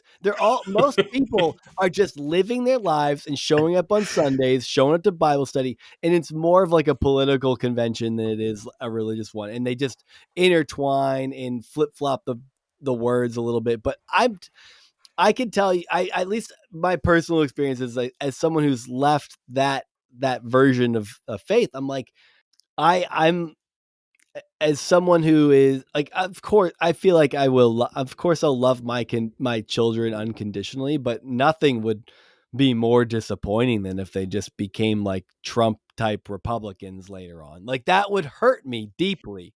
I would love that. Yeah, Casey would love that. That made me so But like, happy. I just so I don't know, man. Okay. I guess my pushback is that whatever the church is saying about what it means to be a Christian, my biggest problem in the church was I was so fucking devoted to it, and I'd spent so much of my life chasing that, which was ultimately a seeking of the people in authority's approval, because that's just my problem and my fucking cross to bear is giving a fuck what other people think. But like, I was so constantly bothered by other people not caring enough about their faith everywhere. I mean, in my church, that was fairly large, at Liberty University, which was just fucking college. It was just college kids being college kids in probably the most benign ways possible when you compare it to other college experiences. And it's like, I think I don't, after leaving that and finding and then shifting towards liberalism and then sort of out of the quote unquote cult of like just democratic cultural liberalism is like they're fucking shit too, man. I mean, they're not good and they don't love unconditionally and they don't and as soon as they find out your dad votes Republican, they don't give a one fuck about your dad.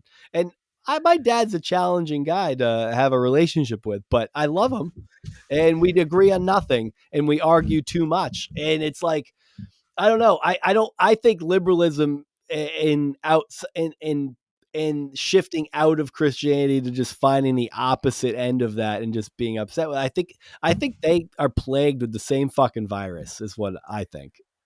Okay, so you Sam is you the only jumped, good person in any room, and that's the source of your discontent. you jumped. It was good. I mean, you jumped. Totally.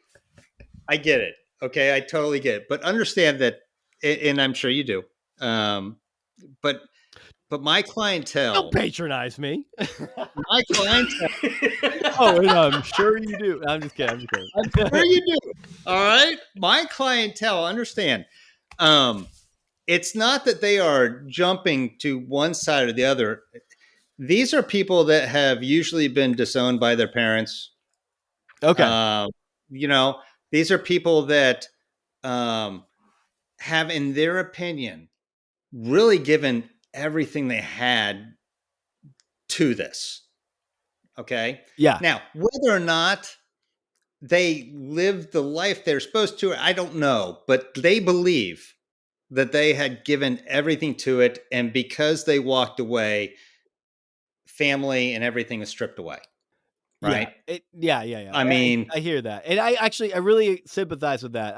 I think I was just pushing back against this idea that the grass is greener on the other side. It can be, but it just depends on which pasture you find yourself the in. grass ever green? I mean, seriously speaking, is it ever green? I got to actually, can I, fun fact, I don't know if I've mentioned this on the podcast. Maybe I have, but I did recently come to this like really cool realization that the grass is greener on the other side of the fence idea. My father-in-law has goats, and when you go and look at the goats, literally on the other side of the fence, all the grass is chewed down to the nubs, and inside Yeah. it's not.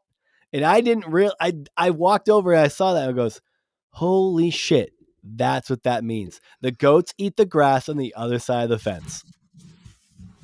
So how's that portray when you're talking about the sheep and the goats in the scripture? So how does that work, right? So Sheep are yeah, dumb and they get their heads stuck in the fence. well, they're just blind obedient sheep, right? Okay. Sorry, I did cut you off. If you have a thought you need to finish, please finish it. I have lots of thoughts that sometimes go nowhere. Oh, wow. So it's all As I just did. I feel like right now it would be a cool time to move into some of like the content that you post and kind of get some of your responses. Like like I said, you ask questions, and I think it'd be cool to get some of your responses to some of the questions you ask. I get the you're assuming I'll resistance. answer. Go on. I know. I get the resistance to answering that because as a good counselor, you wouldn't want to necessarily put your ideas out there. You're helping people lead themselves into their own. But you it did. is interesting. I You get asked all the time. What do you believe? Yeah, but Right? that's Because it. everybody, That's in a session. are We're you on a podcast now, my friend, and we can ask you are anything we you an want. atheist? Are you agnostic? Are you this spiritual? Are you what are you? And I always look and I go, you know what? I have no idea what the hell I am. Perfect. Because literally speaking, people, that's not an answer. I go, yeah, it is because every day, if you are growing and striving and learning every day, I could sit there and proclaim something today and turn around tomorrow and learn something. And go, oh, I was wrong yesterday. Hell yeah. I don't know. And I'm okay with not knowing or putting myself in a box. My whole life, I've been in a box. I like not being put in a box because really a box is for other people. Somebody asked me that question, it's because they want to be able to classify me or put me in a box. And their idea of what that word means will be different than what my idea of that word will be. And I'll be put in their 100%. box. So I was just like, no, I don't answer that question. I love that. I feel so We could go similar, back man. to hypotheticals if that helps. That's Hypothetically why speaking. when people ask me, "Oh, so are you this?" my first thought is to be like, "Well, what do you mean by that?" Yeah. It's like, well, then now I can explain to you if I'm that, because now I know what you're getting at. Normally, I would know. Sam's like, well, what is a white nationalist really? What is a Nazi anyway? Come on.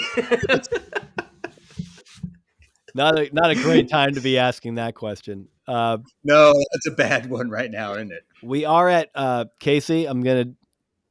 I've been doing this to you more lately. We're at 1:15. Oh, you prick. 13. I have to pee, dude. I gotta pee. I didn't do it before I came down because I was so distracted. All right, Dribble Drawers, do your I'm thing. sorry, Brad. I hope you can forgive me too. I'm not worried about Casey's forgiveness. I'm not trying to be offensive. My pee, it's all good. You're good. Go bathroom. Go. Wow. You're a lot faster than him. Well, it's quick if you don't wash your hands. I love it. Washing hands is overrated. Oh, man.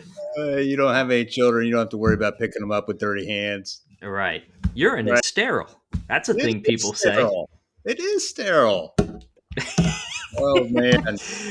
I was watching a Soft White Underbelly yesterday. You ever watch that? I haven't.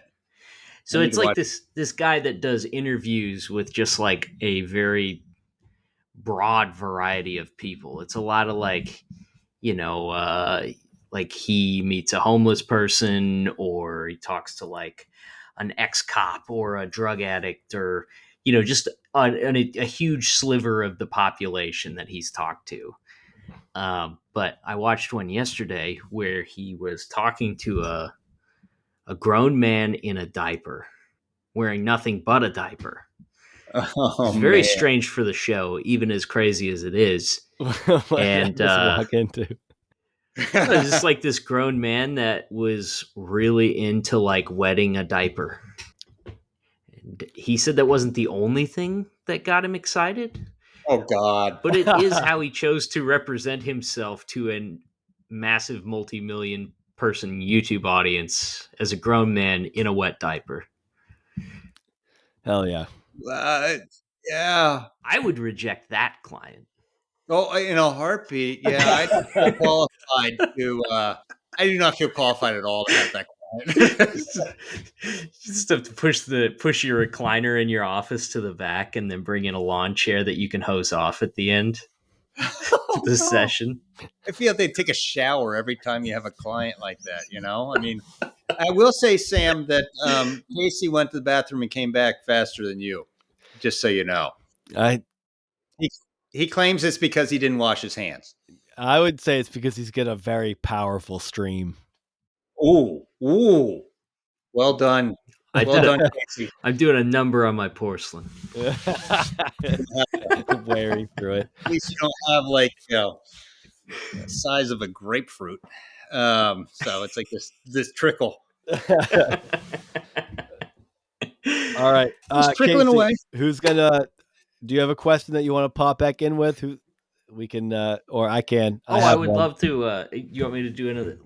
I can pull out another hypothetical here. Oh, okay. I was thinking we'd Let's say some of his questions. No, make a note of the time. Make a note of the time, and then roll into it.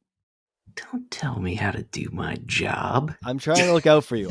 I ruined. Jeez. I already made you. Casey's angry, Brad. It's hard for you to tell, but Casey's so angry. He's gonna verbally abuse me later in text messages. Okay. I find that the best way to deal with bitterness is to not be angry at the institution, but to Oh, direct all of it towards one person. And then you send them threatening letters, mysterious white powder. You break into their house when they're not home and just, you don't take anything, but you rearrange the furniture. Just, The real let go freak and them out let a little God bit. mentality. I like that. Creepy all right, crawling. all right. I see the love. I can feel it. Yeah, good. So let's say you got two people that are neighbors of a sort. Okay. One, we'll call him Izzy, is walking along one day, and his neighbor Paul sucker punches him out of nowhere, drops him. Right? Now Izzy gets back on his feet and he kills all of Paul's children. Now, would you agree? Can we all agree that Izzy has the right to defend himself against Palestine? Paul. Paul. It Oh looks man. like you guys are nodding. Oh man.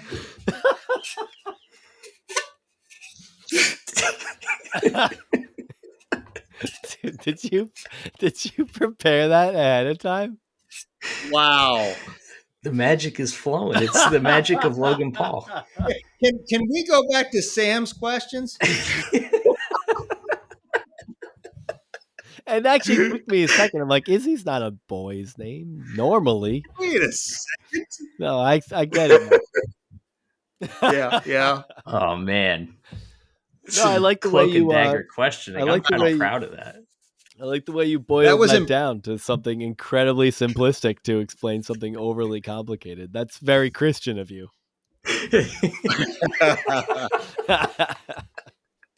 I'm glad to see you still got it. Your Christian roots are still intact.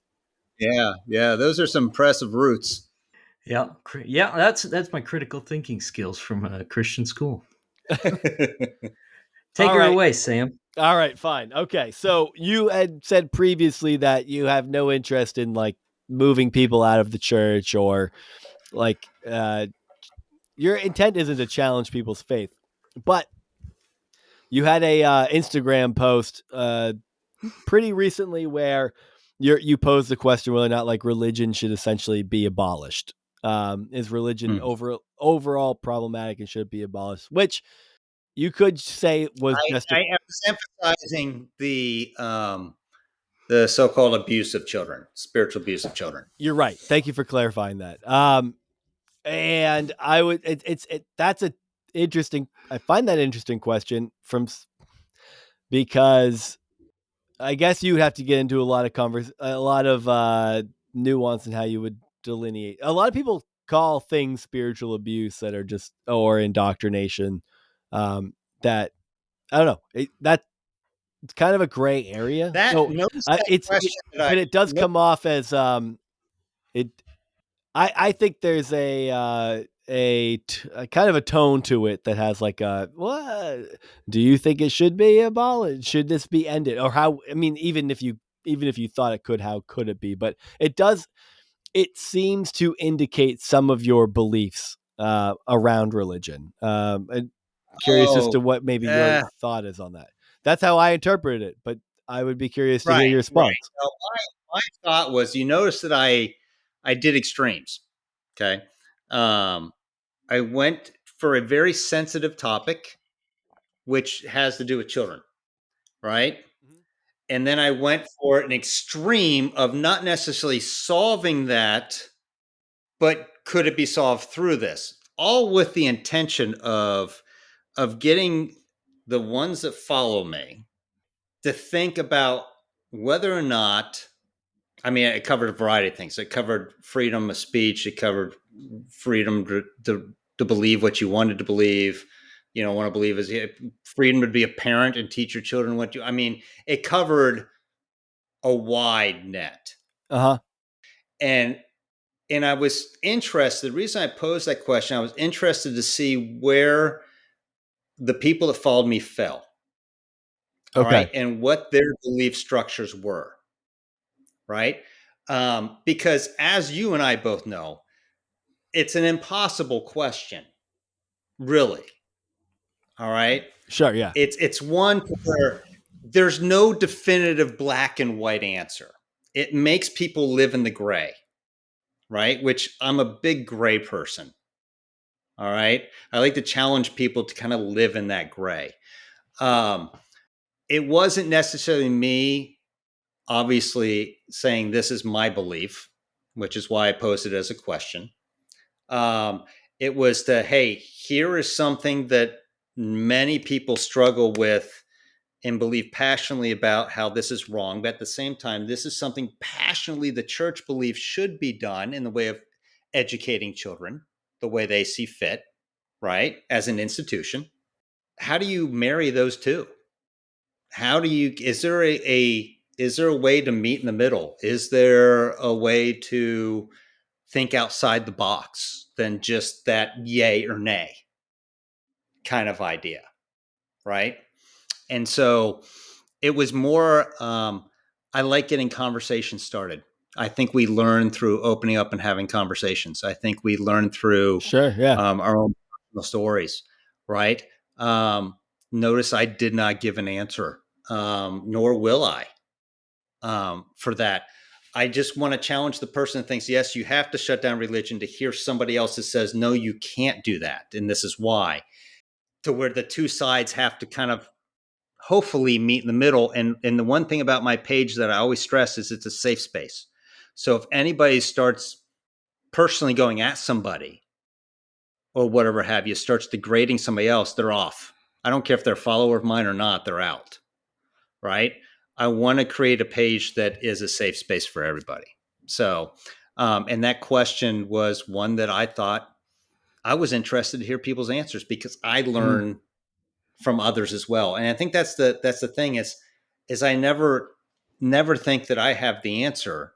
I'm continually learning. So somebody that is in the institution may say, hey, this is why, and this, and I may look at them and go, hey, I get it. And someone over here may go, no, that's child abuse. And I may look and go, I don't really get that. Right. So it just kind of, It's a thought experiment. yeah, it is just a thought experiment. It's good for jerking off the algorithm. It is. Oh, it so is, right? And I'll be honest, like the most responses I get are not necessarily on IG, but on TikTok, right? So when I post something on TikTok, right, that's when everybody comes out and goes boom. It's because right? millennials are on Instagram and Gen Z's on TikTok. Is that why? I don't know. I'm too old to know. I just know. You're just lucky right? you can use TikTok. You're all scum to me. The conversations are, I love the conversations, and I love the DMs and stuff like that I get or whatever have you.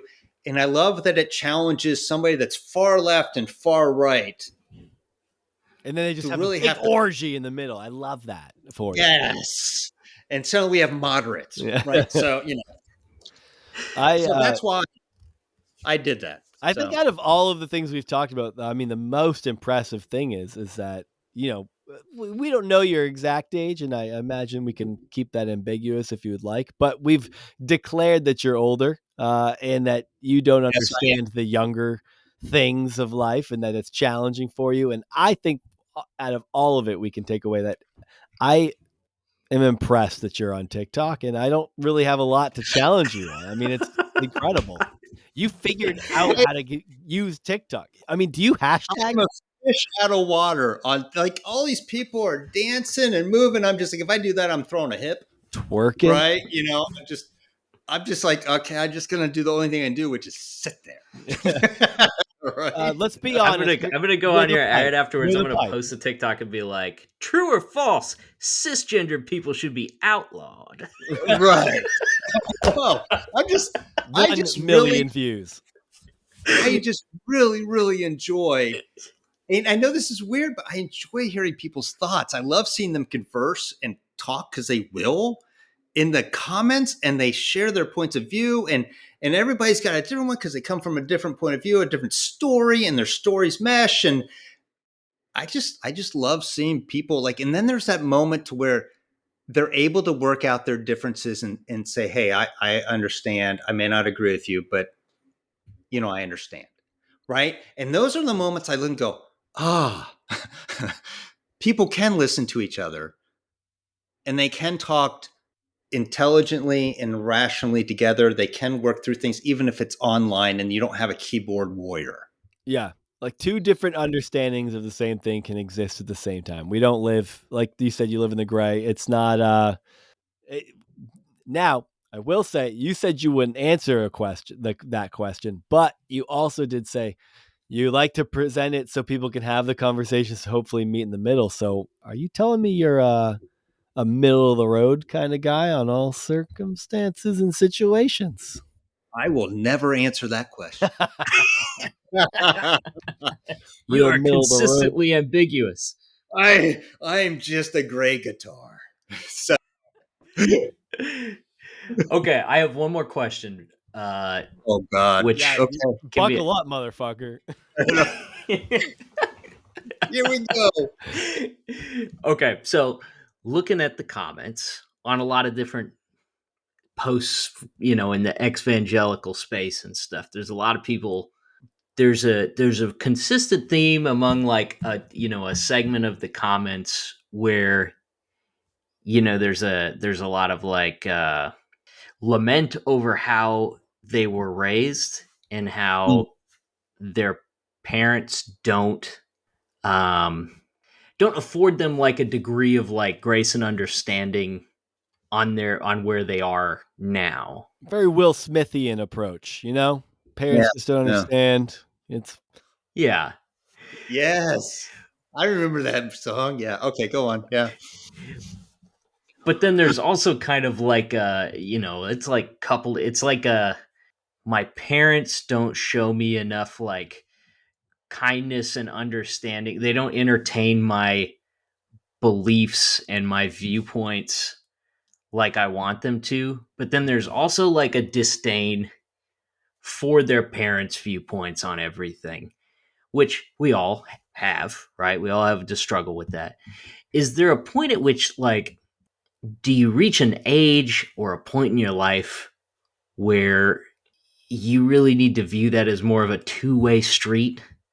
As like, hey, you may have to just like be okay with the fact that like your parents are kind of old school and they are probably not going to, come your way on a lot of things. Like maybe a truce is the best possible outcome here. Are you talking about a two-state solution between Izzy and Paul? Is that what? Yeah, in effect, yes. This Ah, seems way more unrealistic now. yeah. That wow. Okay, so I think that it's evident that I don't know if there's a person in the world that doesn't have some sort of mother or father wound, right? I mean, it's there. I Yeah, mean, for how sure, many man. of us have grown up and been like, I'm not going to parent like my parents parent? I mean, Isn't that like, all that parenting is? I'm gonna hit more. I know, right? So I think that's interesting because you speak of age and you speak of getting to that point of, hey, is it a two-way street, right? I think it's also important to notice that much like pastors or much like leaders in the church, you have parents that have their own personal story, have their own personal upbringing, right? They were raised a certain way, right? Um, they were trained a certain way. I mean, you look at people that are boomers and people that were, during the Depression, you get remarkably different, you know, emphasis, right, on life and what it should be. And so I think what I generally do is I dive into that with them from a spiritual standpoint. Okay.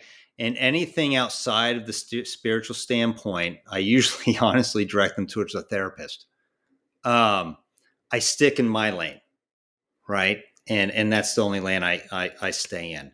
That doesn't mean I don't let them talk, they can share, but they understand that, hey, I can speak in this area. Your therapist should speak in this area, right? Because um, humanity's quirky like that. We all have our different wounds, and some are much deeper than others. And there are some that can't let go of the fact that their parents will never agree with them. And that's a whole different situation, right? And then there are some who are just like, I just want them to understand how I am spiritually. And that's a different situation, right? So that's kind of the way I handle it. There are some things that are above my pay grade, some things that I will not tackle because I do not have the document that says I have the education to handle it. A professional should handle it. And some people are just happy that you don't, SMS, text messaging fees don't apply the way they used to. So that when Casey's getting bombarded with BitChute articles from his mom, he's just like, we can maintain a solid relationship because it's not costing me much of anything other than a little bit of time going down this rabbit hole. But that's my choice. The thing is, okay, so the thing is, Ukraine is dotted with biolabs, okay? You don't biolabs say. where they study diseases. And if you look at where the Russians have bombed, it's surgically pinpointed to the locations of these biolabs. So, in fact, the Russians are the instrument of God here, and the Ukrainians are the instrument of the evil American socialist government. The Russians are so precise with their military, as we've seen. You say American socialists, Casey? Is that's where they're at? They think that Americans... I meant communist. Oh, communist. Right? We are trending in that direction, certainly over the past century.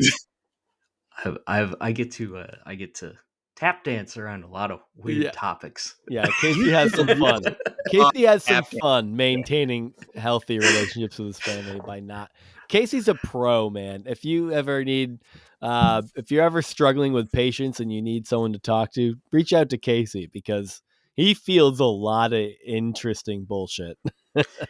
Well, then I will keep that on record. I'll remember that, Casey. Yeah, maybe I should be a therapist. I throw out a lot of I don't know. It could be. Could be with hypotheticals. Could be that the moon is hollow and it's actually a space station controlled by Satan. Well, could be. It vibrate really far into when the astronauts dropped it, back when they were there, with the vibrations. Oh, yeah, the vibrations and the lack of stars and the moon landing was a hoax. Yeah, dude, all that. Space is fake. Space is fake. It doesn't exist. It's fake news. It's all fake news. God.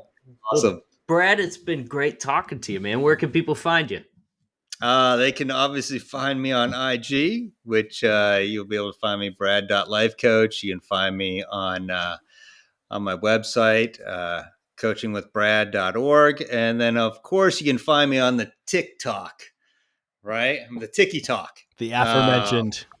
Brad Claus. So wherever that's how the old people say it. So you can find me all three of those locations. There are other. I'm on YouTube, stuff like that. But you hit me up on IG, DM me if you have any more questions, and I'll be happy to tell you where I'm all at. If you're old school and you prefer to make threats over phone call, we will include Brad's number in the description. That's how I roll. Bring me home. Let's go. Let's go. This is a doxing campaign. We have your address, dude. You're finished. Hit me. We got you. Hit me up. I dare you. Hit me up. All right, everybody. Well, thanks for listening, and we will see you next time.